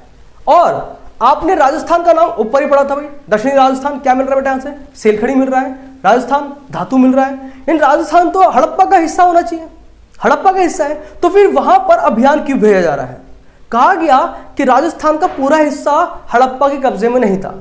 खेतड़ी अंचल हो सकता है एक स्वतंत्र प्रदेश था, यहां पर अधिक मात्रा में तांबे की प्राप्ति थी और उस समय तांबे को बहुमूल्य वस्तु माना जाता था। और जिस प्रदेश के अंदर तांबा स्वतंत्र रूप में मिल जाया करता था या अधिक मात्रा में मिलता था, वो एक स्वतंत्र प्रदेश बन जाया करता था। तो हो सकता है कि खेतड़ी क्या था बेटा? एक स्वतंत्र प्रदेश था। और यहां पर हड़प्पन संस्कृति की तरह ही एक अलग संस्कृति विकसित हो रखी थी, जिसका नाम था गणेश्वर जोधपुरा संस्कृति। क्या नाम था इसका बेटा? गणेश्वर जोधपुरा संस्कृति। यानी खेतड़ी अंचल के अंदर जो संस्कृति पाई गई है उसका नाम क्या है भाई? गणेश्वर जोधपुरा संस्कृति। और इस संस्कृति का काम क्या है भाई? हड़प्पा वासियों को तांबा बेचना, हड़प्पा वासियों को तांबा बेचना। अब आज की वीडियो के अंदर हम समझेंगे कि हड़प्पा सभ्यता और उपमहाद्वीप का आपस में क्या संबंध था, हड़प्पन सभ्यता की लिपि कैसी थी, उसको रहस्यमय लिपि कहा गया, क्यों कहा गया, हम वो समझेंगे। उस सभ्यता के अंदर साक्षरता थी या नहीं थी वो भी समझेंगे। हड़प्पा सभ्यता के अंदर बाटों का प्रयोग किस तरह होता था हम वो समझेंगे। और शासक और प्रसाद वर्ग की भूमिका क्या थी हड़प्पा सभ्यता के अंदर, हम वो समझेंगे। तो फिर स्टार्ट करते हैं आज के फर्स्ट टॉपिक से, जिसका नाम है हड़प्पा सभ्यता और उपमहाद्वीप के साथ संबंध। तो फिर अब हम समझते हैं हड़प्पा सभ्यता के संबंध के बारे में। अब वो संबंध क्या था वो देखना बेटा। यहां पर हम बोलते भाई कि अरब प्रायद्वीप के दक्षिण पश्चिम छोर पर स्थित एक प्रदेश है जिसका नाम क्या है भाई? ओमान है। ओमान से तांबा लाया जाता था हड़प्पा सभ्यता के अंदर। आप यहां पर डायग्राम पे ध्यान दोगे बेटा, यहां पर आपको ओमान दिखाया जा रहा है, ओमान दिखाया जा रहा है। इस ओमान से जो है हड़प्पा सभ्यता के अंदर जो है तांबा लाया जाता था। साथ में क्या बोला गया? ओमान के अंदर ही एक हड़प्पाई मर्तबान प्राप्त हुआ है जिसके ऊपर काली मिट्टी की एक परत चढ़ाई गई थी। यह परत तरल पदार्थों के रिसाव को रोक देती थी। अब ध्यान दो बेटा, यहां क्या बोल रहा हूं भाई मैं? यहां पर यह कहा जा रहा है कि अगर ओमान से तांबा हड़प्पा सभ्यता आता था तो हड़प्पा सभ्यता की भी एक वस्तु जो है आपके ओमान पहुंचती थी जिसको हमने नाम दिया है मर्तबान। मर्तबान आपको यहां डायग्राम में दिख रहा होगा। कहा गया कि मर्तबान को जो है यानी हड़प्पाई जो मर्तबान थे उसको काली मिट्टी की एक मोटी परत से क्या बेटा कवर कर दिया जाता था, ताकि अगर उस मर्तबान के अंदर हमने कोई भी लिक्विड यानी तरल पदार्थ डाला तो वो उस तरल पदार्थ के रिसाव को आसानी से रोक दिया करती थी। और साथ ही साथ जो है हम यहां पढ़ेंगे मेसोपोटामिया के लेखों में जो है यानी जो मेसोपोटामिया के जो ग्रंथ है, जो लेख है, उसके अंदर ओमान को मगान बताया गया है। गौर करना, आपको यहां पर जो डायग्राम दिखाया जा रहा है वहां पर मगान लिखा हुआ है। ये मगान कोई और नहीं बल्कि आपका ओमान ही है, क्योंकि मेसोपोटामिया के ग्रंथों के अंदर ओमान को जो है मगान का नाम दिया गया है। तो यहां पर आपको समझना है कि मगान और ओमान कुछ अलग अलग नहीं बल्कि एक ही है। साथ साथ में क्या बोला गया कि इसी मगान से जो है तांबे के आगमन का प्रमाण मिलता है मेसोपोटामिया के लेखों से, कि यहीं से ही तांबे का जो है हर जगह व्यापार होता था। साथ में मेसोपोटामिया के लेखों से कई क्षेत्रों से संपर्क की जानकारी भी मिलती है। मेसोपोटामिया कहते हैं कि विश्व की पहली सभ्यता थी और इसी सभ्यता के अंदर जितने भी ग्रंथ लिखे गए हैं, जो भी वहां के लेख प्राप्त हुए हैं, उन लेखों से यह मालूम पड़ा है कि उपमहाद्वीप का आपस में काफी गहरा संबंध था। चाहे वो दिलमुन हो, बहरीन हो, ओमान हो जिसको मगान भी कहते हैं, हड़प्पा हो, मेसोपोटामिया हो, इन सबका आपस में कोई ना कोई संबंध था। तो ये कहीं ना कहीं जो वस्तुएं प्राप्त हो रही हैं अलग अलग स्थानों पर, वो दिखा रहे हैं कि हड़प्पा या फिर कहा जाए उपमहाद्वीप का आपस में काफी गहरा संबंध था। हड़प्पाई मोहरे, हड़प्पाई बाट जो है हमें मेसोपोटामिया के अंदर प्राप्त हुए हैं, जो दिखा रहा है कि भाई हड़प्पा और मेसोपोटामिया का भी क्या था, आपस में एक संबंध था।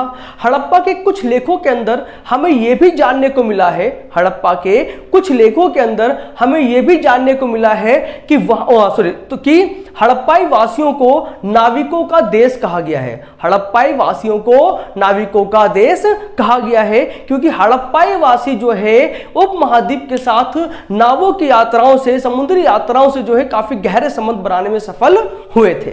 ठीक है बच्चा, ये तो था बेटा उपमहाद्वीप का संबंध। अब आगे आते हैं। आगे हमें समझना है क्या हड़प्पाई सभ्यता की लिपि एक रहस्यमय लिपि थी या नहीं।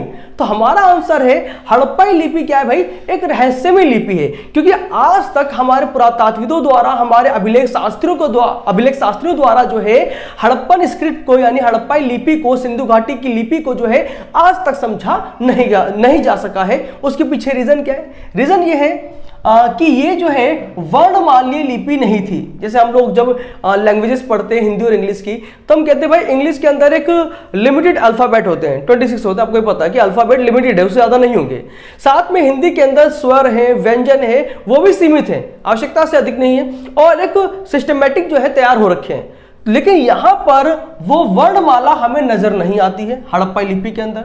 यहां पर जो चिन्ह जो है वो लगभग 375 से 400 के आसपास है। यहां पर हम स्वर ही याद कर लें 36, वही बड़ी बात है, सॉरी व्यंजन ही याद कर लें 36, वही बड़ी बात है। लेकिन यहां पर देखो बेटा चिन्हों की संख्या कितनी दिख रही है बेटा, 375 से 400। साथ में यहाँ की जो लिपि है वो दाएं से बाएं लिखी जाती थी। जैसे आज हम लोग बाएं से दाएं लिखते हैं ना भाई, तो ये लोग कैसे लिखते थे भाई, दाएं से बाएं, यानी सीधे से उल्टी तरफ, सीधे से उल्टी तरफ जो है बेटा ये लोग लिखा करते थे। तो कहीं ना कहीं इस लिपि को समझ पाना काफी कठिन हो पा रहा है, इसलिए यहाँ की लिपि जो है रहस्यमय लिपि है। अब हमें समझना है क्या हड़प्पा सभ्यता में साक्षरता थी। क्या हड़प्पा सभ्यता में साक्षरता थी? तो वहां पर एक क्वेश्चन मार्क भी है, हाँ या ना में जवाब देना है। तो कहीं ना कहीं हमने अभी तक ये तो समझ लिया है कि वहां की लिपि रहस्यमय लिपि थी, तो वहां से हमें एक आंसर ये भी मिलता है कि वो लोग लिखना जानते थे, तभी तो वहां पर चिन्हों की संख्या 375 to 400 के बीच में भाई, यानी वो लिखना जानते थे। अगर वो लिखना जानते थे तो समझना भी जानते थे, यानी वहां पर साक्षरता थी। इसके यहां पर एविडेंस भी है।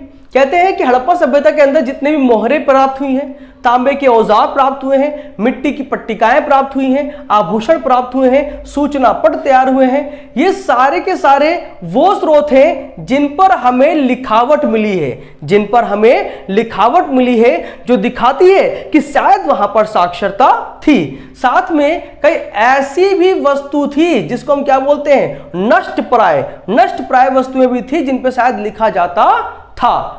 इस तरह की नष्ट प्राय वस्तुएं शायद किसी तरह के शिलालेख होंगे, अभिलेख होंगे, जिनको आसानी से नष्ट किया नहीं जा सकता था।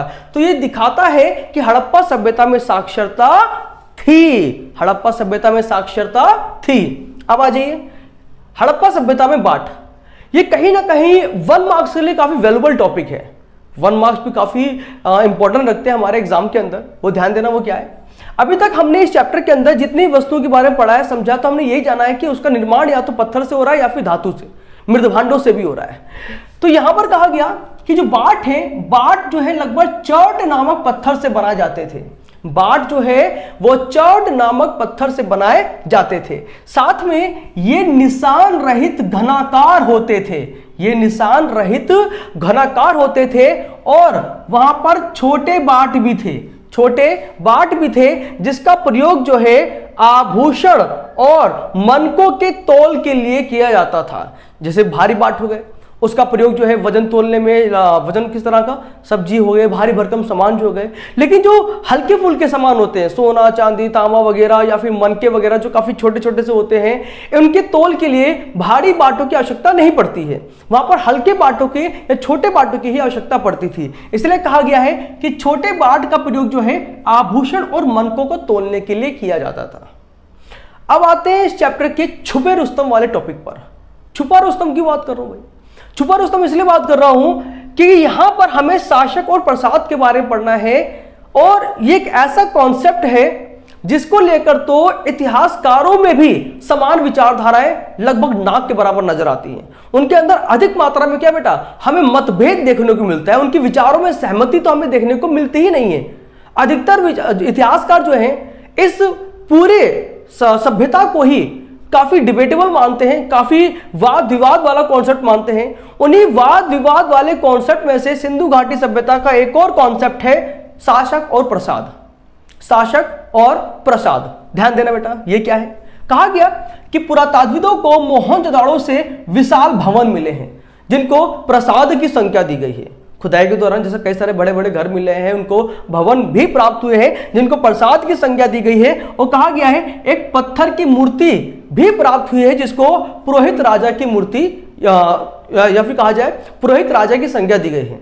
आपको यहाँ पे डायग्राम दिखा देता हूं बेटा, इस डायग्राम के अंदर आपको पुरोहित राजा दिख रहे होंगे, इन्हीं को ही हमने पुरोहित राजा कहा है। खाली इतना ही अवशेष प्राप्त हुआ है पुरातात्विदों को उत्खनन के माध्यम से, जो दिखाता है कि भाई इसी तरह के व्यक्ति या फिर यही व्यक्ति जो है वहां के पुरोहित राजा थे।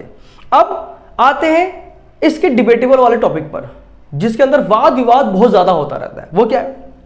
कई पुरातात्विक मानते हैं कि समाज के अंदर सभी की स्थिति समान थी, यानी यहां पर कोई राजा नहीं था, यहां कोई रंक नहीं था, यहां पर सभी क्या थे भाई? बराबर थे, सब मिलजुल कर रहा करते थे, सबके लिए समान व्यवस्था थी, सबके लिए समान घर थे, सबके ऐशोआराम क्या थे भाई? समान थे, कोई राजा मंत्री यहां पर नहीं था। ठीक है, कुछ विचारधारा ऐसी। साथ में कई विचारधारा इस विचारधारा के विपरीत है। वो क्या बोलते भाई कि यहां पर अलग अलग राज्य थे और अलग अलग राज्य के अलग अलग राजा थे।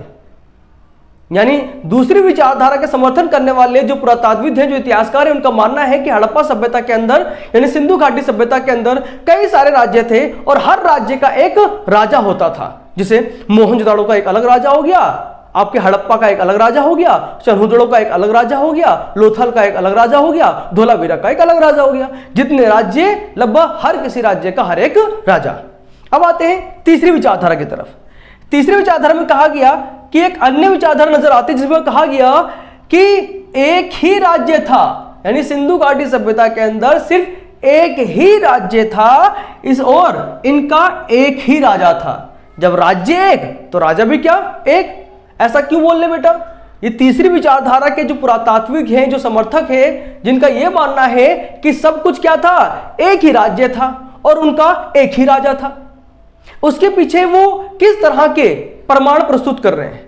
उनका मानना है कि भाई वहां पर एक राजा इसलिए था, एक ही राजा था, ऐसा हम इसलिए कह रहे हैं क्योंकि पूरे की पूरी सिंधु घाटी सभ्यता के अंदर शहरों का जो नगर नियोजन पद्धति है वो लगभग एक समान है। अगर अलग अलग राजा होते तो शायद नगर निर्माण की पद्धति, नगर नियोजन की पद्धति एक समान ना होती, लेकिन यहां पर नगर नियोजन की पद्धति एक समान है, इसीलिए यह कहा गया है कि वहां पर एक ही राज्य था और वहां का एक ही राजा था ना। कॉन्सेप्ट में क्या बोला गया? कॉन्सेप्ट में बोला गया बेटा कि 1800 ईसा पूर्व तक जो चौलिस्तान था, चौलिस्तान जो हड़प्पन सभ्यता का सबसे विकसित शहरों में थे या फिर कहा जाए विकसित इलाकों में से एक था, वो विकसित इलाका क्या बेटा लगभग क्या बेटा उस इलाके को त्याग दिया गया है 1800 ईसा पूर्व के आसपास। सोच लो भाई, यानी 1900 ईसा पूर्व से हड़प्पा सभ्यता का अंत होना यानी पतन होना शुरू हो चुका था और 1800 ईसा पूर्व तक तो चौलिस्तान को पूरी तरह से क्या बेटा त्याग दिया गया था। इसी तरह से कई और शहर भी थे, इसके अंदर आपका मोहनजोदड़ो है, हड़प्पा है, इन सबको भी या तो त्यागा गया होगा या फिर किसी कारणवश जो है उस शहरों का अंत हो गया होगा। वो कारण क्या होंगे वो भी अभी हम समझेंगे, लेकिन फिलहाल अभी यहां पर आते हैं।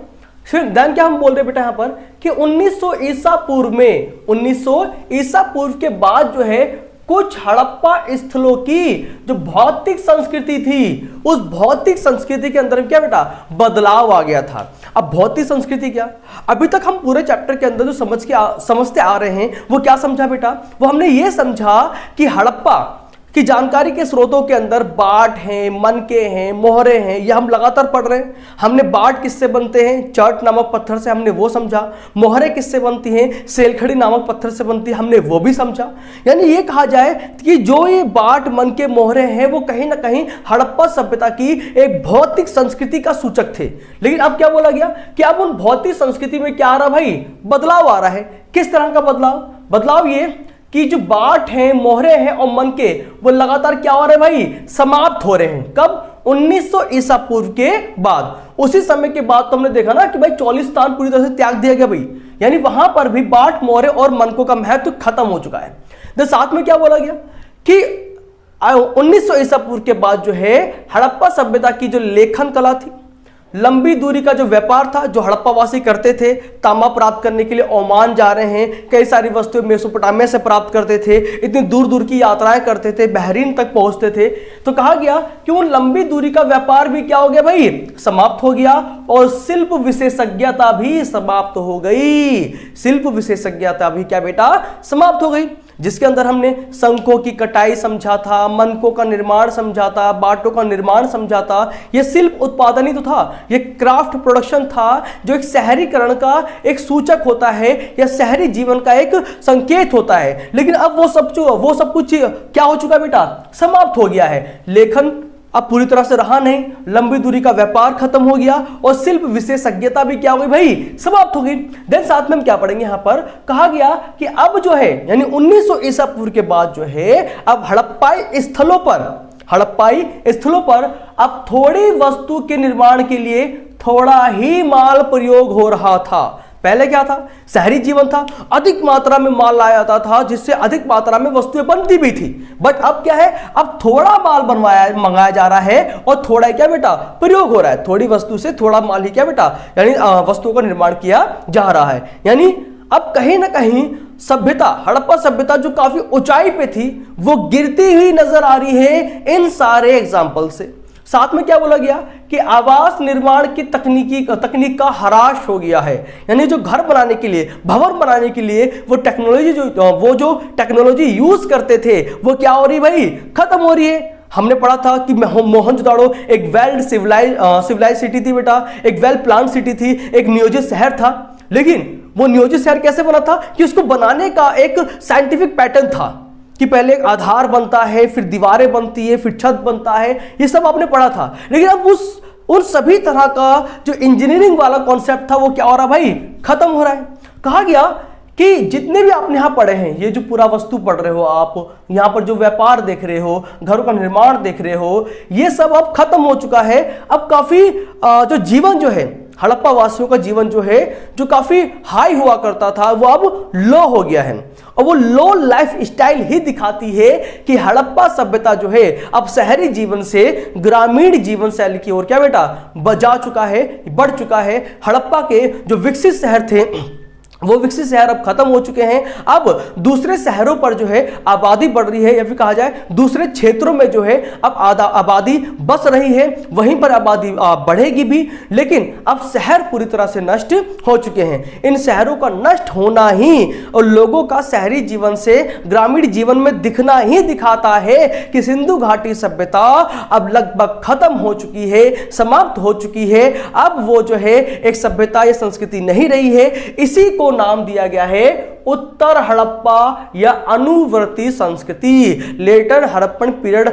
हम उसी पीरियड को कहते हैं, उसी काल को कहते हैं जब हड़प्पा वासी या हड़प्पा स्थलों पर जो है अब भौतिक पुरावस्तु का प्रयोग नहीं हो रहा है, भौतिक पुरावस्तु का प्रयोग नहीं हो रहा है। लंबी दूरी लेखन कला और ये सब शिल्प उत्पादन जो है बेटा वो खत्म हो चुका है। घर बनाने की जो विशेषज्ञता थी वो भी क्या बेटा समाप्त हो चुकी है। इसी जब ये सब कुछ दिखाई देता है जिस समय के अंदर, उसी समय को आप क्या बोलते हो, उत्तर हड़प्पा या फिर कहा जाए अनुवर्ती संस्कृति। डन हो गया इतना। अब आगे आते हैं। अब क्वेश्चन उठता है कि लोगों ने चोलिस्तान का त्याग क्यों किया था। त्यागने का मतलब यही होता है कि अब चोलिस्तान में कोई नहीं है, यानी वो खत्म हो चुका है। अब वो जो वहां के लोग थे अब वो कहीं और बसेंगे। इसी तरह से आज चोलिस्तान का अंत हुआ है। लेकिन और भी जो हड़प्पाई स्थल थे जिसके अंदर लोथल भी था, चनोदड़ो है, बालाकोट है, आपका हड़प्पा है, मोहनजोदाड़ो है, इनका भी अंत क्या इसी तरह हुआ या कुछ और भी कारण हो सकते हैं। आप इस चैप्टर को ध्यान रखना, ये भारतीय इतिहासकारों का सबसे डिबेटेबल चैप्टर है या टाइम पीरियड है जिसके अंदर जो है इतिहासकार एक सटीक आंसर पर नहीं आ पाते हैं, क्योंकि अभी तक हम इस पीरियड की लिपि को समझ नहीं पाए हैं, स्क्रिप्ट को समझ नहीं पाए हैं। इसीलिए जो है इतिहासकार काफी जो है इसमें वाद विवाद करते रहते हैं। उसी तरह का एक वाद विवाद और है, वो क्या है?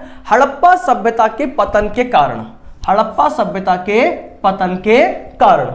अब हमें वो कारण समझने हैं जो बताते हैं कि शायद इन वजह से हड़प्पा का पतन हुआ होगा, हड़प्पा सभ्यता का पतन हुआ होगा। ध्यान देना, क्या बोल रहा हूं? शायद इन वजह से हुआ होगा। शायद वर्ड यूज कर रहा हूं। इट मींस ये जो कॉजेज हैं, ये जो कारण हैं, ये हो सकते हैं, लेकिन हुए होंगे ऐसा हम श्योर होकर नहीं कह सकते हैं, क्योंकि हर इतिहासकारों की, हर पुरातात्विदों की अलग अलग विचारधारा है। कोई इनको सही मानता है, कोई इनको गलत मानता है, कोई किसी को फेवर करता है, कोई किसी और थ्योरी को फेवर करता है। जैसे कुछ इतिहासकारों का मानना है कि शायद अचानक से हड़प्पाई शहरी स्थलों पर जलवायु में परिवर्तन हुआ होगा, तापमान में अधिक मात्रा में वृद्धि हो गई होगी, तो शायद लोगों ने कई सारे शहरों को त्याग दिया होगा, और त्यागने का मतलब होता है सभ्यता का अंत हो जाना। साथ में कुछ ने कहा कि वनों की कटाई की वजह से तापमान में वृद्धि हुई होगी, या फिर अत्यधिक बाढ़ आ गई होगी, जिससे बाढ़ आने का कारण क्या हो सकता है? अधिक मात्रा में वर्षा, वर्षा के कारण शायद बाढ़ आई होगी,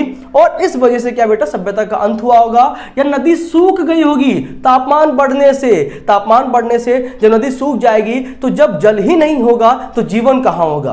तो जिस वजह से लोगों ने क्या बेटा? शायद हड़प्पाई स्थलों को त्याग दिया होगा या छोड़ दिया होगा। साथ में नदियों ने मार्ग बदला होगा, तो फिर से हम कह सकते हैं बाढ़ आ गई होगी, या भूमि का अधिक मात्रा में प्रयोग कर लिया होगा, जिससे वहां पर उर्वरता खत्म हो गई होगी, और कृषि जैसे कार्य अब संभव नहीं हो रहे होंगे। साथ में विदेशी आक्रमण की वजह से भी शायद सभ्यता का अंत हुआ होगा। हर इतिहासकार की अपनी अलग अलग विचारधारा है। कोई विदेशी आक्रमणों पर अपनी सहमति देता है, तो कोई जलवायु परिवर्तन पर, कोई कहता है कि भूमि का अत्यधिक प्रयोग हुआ होगा, कोई कहता है कि बाढ़ की वजह से शायद सभ्यता का पतन हुआ होगा। हर इतिहासकार की अपनी अलग अलग विचारधारा है। लेकिन कुछ इतिहासकारों की ऐसी विचारधारा है, कोई अलग विचारधारा है। वो विचारधारा क्या है वो बताता हूं भाई। वो विचारधारा सच में मुझे भी कहीं ना कहीं एक्सेप्टेबल लगती है। वो क्या? हो सकता है कि इन कारणों से शहरों का पतन हुआ होगा, यानी कुछ शहरों का, कुछ नगरों का, नगरों के पतन के पीछे ये कारण उत्तरदायी हो सकते हैं, उत्तरदायी हो सकते हैं, परंतु पूरी सभ्यता के अंत के लिए नहीं।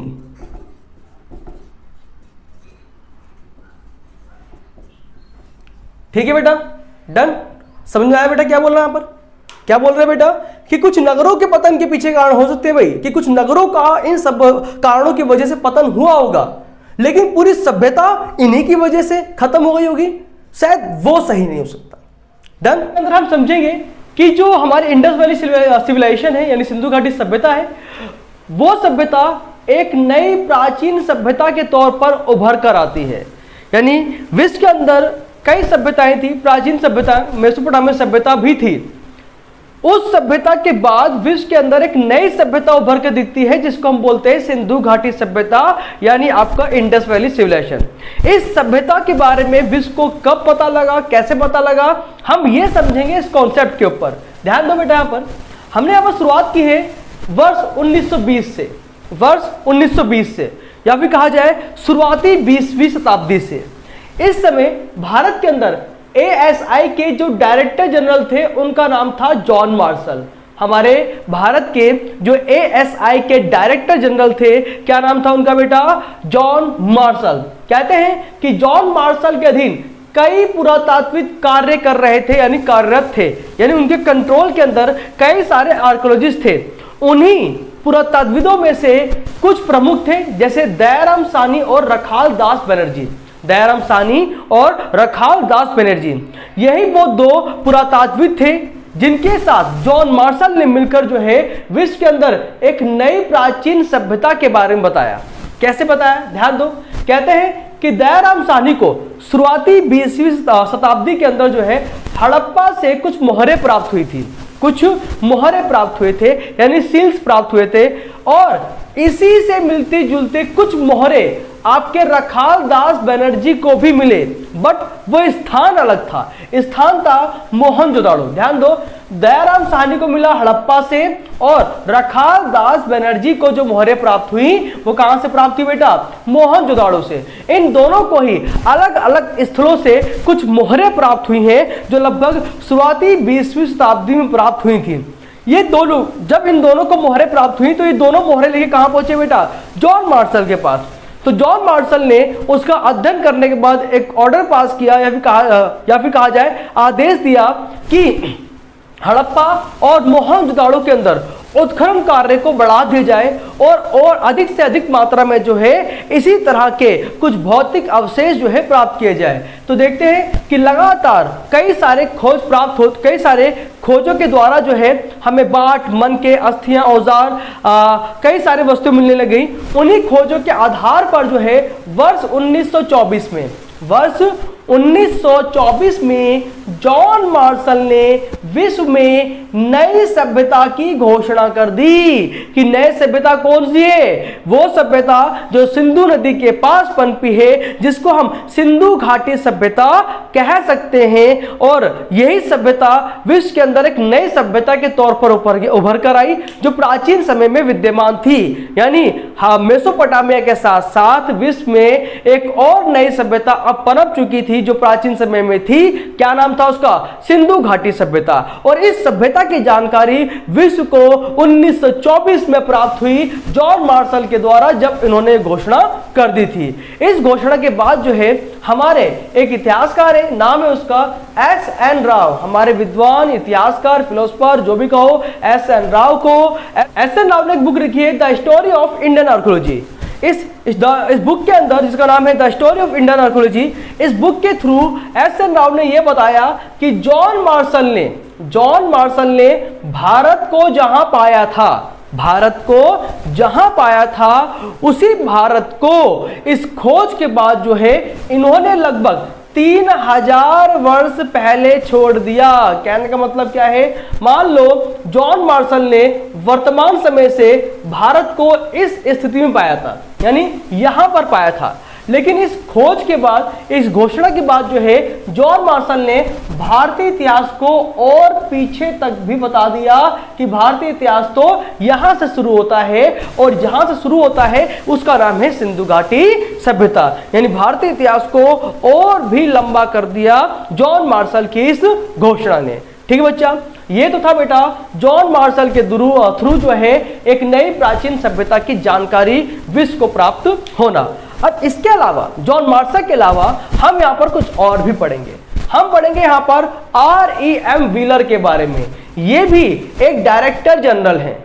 इनके द्वारा हम कुछ प्रश्नों का हल करेंगे और देखेंगे कि इन्होंने नई तकनीक का प्रयोग किया और वो तकनीक हड़प्पा सभ्यता के लिए सहायक हुई या नहीं हुई। अब इस पे ध्यान दो बेटा। यहां देखते बेटा कि R.E.M. व्हीलर वर्ष 1944 में ASI के डायरेक्टर जनरल बने थे और बनने के बाद इन्होंने भारत के लिए बहुत कुछ किया। कैसे किया? या फिर कहा जाए हड़प्पा सभ्यता के लिए बहुत कुछ किया। कैसे भाई? एक चीज आपको पता होगी कि भारत को हम बोलते हैं कि भाई भारत के अंदर इस समय विश्व के कई सारे देश है जो पहले भारत से जुड़े हुए थे, जिसको हम अखंड भारत कहते थे। तो हम देखते हैं कि काफी समय से लगभग 200 सालों के अंदर जो है हमारा अखंड भारत, या जिसको हम उपमहाद्वीप कहते हैं, उपमहाद्वीप का विभाजन हुआ। साथ साथ में पाकिस्तान भी अलग हुआ। तो पाकिस्तान से पहले अफगानिस्तान अलग हो चुका था, नेपाल, भूटान, श्रीलंका, म्यांमार, ये सारे देश क्या थे? भारत का भाग थे, जिसको हमने कह दिया उपमहाद्वीप का विभाजन। और साथ साथ में पाकिस्तान अलग हो गया 1947 में। और चैप्टर की शुरुआत में हमने पढ़ा था कि हड़प्पा सभ्यता अफगानिस्तान, पाकिस्तान और भारत में सीमित थी। तो अफगानिस्तान तो पहले हट चुका था, अब पाकिस्तान भी हट गया, तो इन पाकिस्तान भी अलग बन गया। तो कहा गया कि पाकिस्तान के बनने के बाद हड़प्पा सभ्यता के प्रमुख स्थल कहां चले गए बेटा? पाकिस्तान में चले गए। तो R.M. व्हीलर ने इस समस्या का निदान किया, यानी समस्या का हल किया। कैसे किया भाई? R.M. व्हीलर और जो दूसरे पुरातात्विक थे, भारतीय पुरातात्विक, उन्होंने प्राचीन काल के पूरा स्थलों को चिन्हित करना शुरू कर दिया, पॉइंट करना शुरू कर दिया भाई कि ये भी प्राचीन स्थल है, ये भी प्राचीन स्थल है, हो सकता है कि यहां पर शायद हड़प्पा सभ्यता के कुछ अवशेष प्राप्त हो सके। तो हम क्या देखते हैं भाई कि इनके द्वारा कच्छ में जो सर्वेक्षण हो रहे थे उससे कई सारी हड़प्पाई बस्तियां प्रकाश में आ गई। कच्छ गुजरात के अंदर है, कच्छ की खाड़ी आपने सुना होगा। उस कच्छ की खाड़ी के आसपास जो है उत्खनन कार्य प्रारंभ करवा दिए आर.एम. व्हीलर ने, जिससे जो है कई सारी हड़प्पाई बस्तियां प्रकाश में आ गई, लाइक कालीबंगन, लोथल, राखीगढ़ी, और लगभग हाल फिलहाल के अंदर देखते हैं इन्हीं की वजह से जो है धोलावीरा भी हमें प्राप्त हुआ। तो देखा जाए तो हड़प्पाई स्थलों में एक के बाद एक नए स्थलों के नाम भी जुड़ते चले गए, और ये सारे स्थल कहां पर है भाई? भारत में। जिससे हमें एक जो हमारी समस्या चल रही थी कि सारे हड़प्पाई जो प्रमुख हड़प्पाई स्थल थे वो कहां चले गए? पाकिस्तान में। तो सभ्यता कहां चली गई भाई? पाकिस्तान में। तो आर.एम. व्हीलर ने इन समस्या का समाधान किया और कई सारे अन्वेषण के माध्यम से, उत्खनन के माध्यम से कई सारे विकसित हड़प्पाई स्थल भारत में पाए गए और सभ्यता भारत के अंदर भी क्या बेटा पाई गई, यानी फैल गई। कहा जाए तो अब सभ्यता सिर्फ पाकिस्तान तक ही नहीं बल्कि भारत तक भी क्या बेटा विस्तारित हो चुकी थी। साथ में हम क्या देखेंगे, यहां पर कहा गया कि आर.एम. व्हीलर ने अपना जो अध्ययन कार्य था ना भाई वो क्षैतिज इकाइयों के आधार पर नहीं किया, उन्होंने अपना अध्ययन कार्य किया टिले विन्यास के आधार पर। किसके आधार पर बेटा? टिले विन्यास के आधार पर। अब हम देखेंगे कि इन्होंने किस तरह की तकनीक का प्रयोग किया। आधुनिक समय के अंदर तकनीक मतलब हर चीज को जो है ना ब्रश से साफ कर करके जो है किसी भी अवशेष को ना तोड़कर, नुकसान ना पहुंचाकर जो है जानकारी प्राप्त करना होता है। तो वही हम देखते हैं कि जहां जहां पर भी हड़प्पाई स्थल पाए गए वहां की जो मिट्टी थी, वहां के जो पत्थर थे, धातु की जो वस्तुएं थी, वनस्पतियां थी और जानवर के अवशेष, इन सभी चीजों को प्राप्त करने के लिए आर.एम. व्हीलर और जो अदर इंडियन आर्कियोलॉजिस्ट थे उन सब ने मिलकर जो है कई सारी सतहों का, यानी जो सरफेस था उसका अध्ययन करना शुरू कर दिया ताकि ज्यादा से ज्यादा सिंधु घाटी सभ्यता के अवशेष जो है प्राप्त हो सके। ज्यादा से ज्यादा सिंधु घाटी सभ्यता के क्या भाई अवशेष प्राप्त हो सके। इन सभी इसी मेहनत की वजह से आज हड़प्पाई स्थल भारत के अंदर भी है। और हम देखते हैं कि लगातार ये जो हड़प्पा के अंदर खोजें हो रही हैं, जो नई से नई जानकारियां प्राप्त हो रही हैं, इन्हीं जानकारी के आधार पर कई सारे यूरोपियों द्वारा भी भारतीय सभ्यता के अंदर इंटरेस्ट दिखाया जा रहा है। और आज भारत के अंदर ये खोज रुके नहीं है, इनकी खोज अभी भी जारी है। और इस खोज के अंदर भारतीय पुरातात्विदों के साथ साथ यूरोपीय पुरातात्विद भी क्या बेटा शामिल हैं। तो सब मिलकर जो है हड़प्पा सभ्यता की जो भी जानकारी है वो हमारे सामने उपलब्ध कराने के लिए प्रयास कर रहे हैं। तो ये था आज का कॉन्सेप्ट आज की क्लास के अंदर। अभी हमने समझा बेटा जॉन मार्शल के द्वारा डिक्लेयर किए गए सिविलाइजेशन के बारे में और आर.एम. व्हीलर के द्वारा हड़प्पाई जो सिविलाइजेशन थी उसके सामने आए प्रॉब्लम का सॉल्यूशन करते हुए हमने यहाँ पर देखा। तो अब आज की क्लास के अंदर हम समझेंगे जो हमारे आर्कियोलॉजिस्ट होते हैं उनके थ्रू जब उनको कोई वस्तुएं मिलती हैं, पुरावस्तु जो मिलती है, उन पुरावस्तुओं का वो वर्गीकरण कैसे करते हैं। और उन वस्तुओं में से कुछ वस्तुएं ऐसी भी होती हैं जो किसी विशेष प्रकार की जानकारी उपलब्ध करा देती हैं। तो हम शुरू करने वाले हैं क्लास 12th का फर्स्ट चैप्टर का टॉपिक क्या है बेटा? पुरातात्विदों द्वारा खोजों का वर्गीकरण। आपको पता है कि पुरातात्विद जो है अपने अध्ययन के द्वारा जो है कई तरह की वस्तुएं प्राप्त करते हैं, कई तरह की पुरावस्तुएं यानी प्राचीन समय की वस्तुएं प्राप्त करते हैं। लेकिन फिर उन वस्तुओं को वो डिवाइड कैसे करते हैं? डिवाइड करने का मतलब क्या है कि भाई ये अमीर की थी या गरीब की थी, ये कितने साल पहले की थी, जो विकसित सभ्यता की थी या फिर आरंभिक सभ्यता की थी, ये भी सब हमें जानना जरूरी है भाई। तो यहाँ पर देखो बेटा कि हमारे जो पुरावस्तु है वो पुरावस्तु की प्राप्ति के बाद जो है हमारे पुरातात्विद जो है अपनी खोजों का वर्गीकरण जो है कई आधार पर करते हैं। वो आधार कौन से? प्रयोग होने वाले पदार्थों के आधार पर, दूसरा उपयोगिता के आधार पर, तीसरा अप्रत्यक्ष साक्ष्यों के आधार पर जो है हमारे पुरातात्विद जो है पुरावस्तुओं का वर्गीकरण कर देते हैं, पुरावस्तुओं का वर्गीकरण कर देते हैं या फिर अपने खोज का वर्गीकरण कर देते हैं। तो पहले समझते हैं टॉपिक प्रयुक्त पदार्थों के आधार पर। आपको याद होगा कि हमने एक क्लास के अंदर डिस्कस किया था, एक टॉपिक लिया था बेटा हमने, सामाजिक आर्थिक भिन्नता। तो हमने वहां पर सामाजिक और आर्थिक भिन्नता का पता लगाने के लिए हमने समाधान और लग्जरियस थिंग यानी हम लोगों ने जीवन निर्वाह की कुछ वस्तुओं के उदाहरण लिए थे। तो वहां पर हमने एक वर्ड पढ़ा था फ्योन्स। आपको याद होगा हमने एक वर्ड पढ़ा था, क्या बेटा? फ्योन्स। फ्योन्स होता क्या है? फ्योन्स एक ऐसी वस्तु थी जो दुर्लभ थी और जो शायद मेरे ख्याल से शायद वो महंगी भी थी, जिसका अर्थ ये निकाला गया कि शायद ये वस्तु जो है अमीरों तक ही सीमित होगी। तो खोजों के माध्यम से कई वस्तुएं प्राप्त हुई हैं, कई सारी वस्तुएं, मन के मोहरे, ईंट, आपके मिट्टियों के बर्तन वगैरह, हमें कई सारी वस्तुएं प्राप्त हुई हैं। लेकिन फिर हमने उस वस्तुओं को जो है प्रयोग के आधार पर डिवाइड कर दिया कि ये अमीरों की वस्तुएं हैं और ये क्या बेटा? गरीबों की वस्तुएं हैं। ये समझ में आया बेटा? सेकंड आधार क्या था? उपयोगिता के आधार पर। अब उपयोगिता का मतलब भाई वस्तुएं तो कई सारी होती है, लेकिन हर वस्तु का उपयोग क्या होता है? अलग अलग होता है, ये आपको पता है।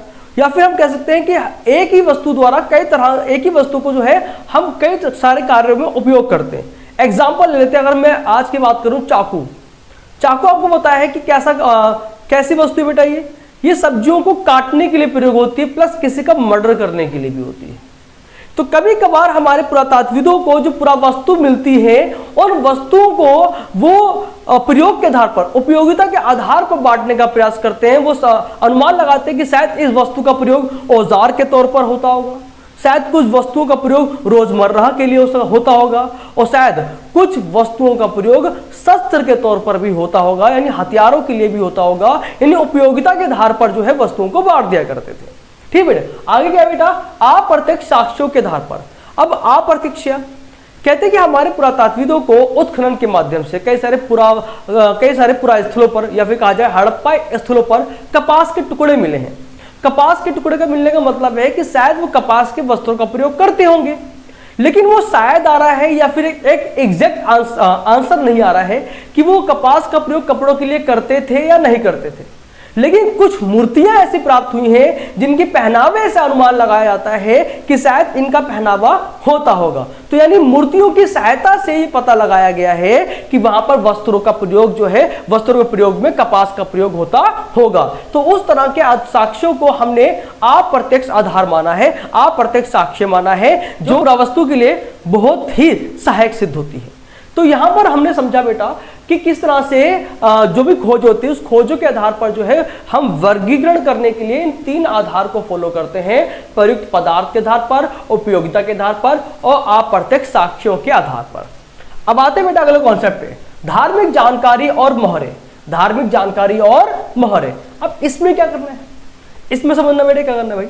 हमें पढ़ना है कि हड़प्पा काल की धार्मिक जानकारी और मोहरों का क्या रिलेशन है, क्या संबंध क्या है। पहले इसको देखो बेटा, मोहरों पर कुछ अनुष्ठान के दृश्य बने हुए। अनुष्ठान मतलब पूजा पद्धति की, अनुष्ठान मतलब पूजा पद्धति की क्या बेटा? दृश्य बने हुए हैं जो धार्मिक आस्थाओं और प्रथाओं को पुनर्जीवित करने का प्रयास कर रहे हैं, पुनर्जीवित करने का प्रयास कर रहे हैं। यानी मोहरों पर जो भी अनुष्ठान के दृश्य प्राप्त हुए हैं वो कहीं ना कहीं हड़प्पा काल की धार्मिक जीवन को पुनर्जीवित करने का प्रयास कर रहे हैं। देन आगे क्या बोलते हैं बेटा?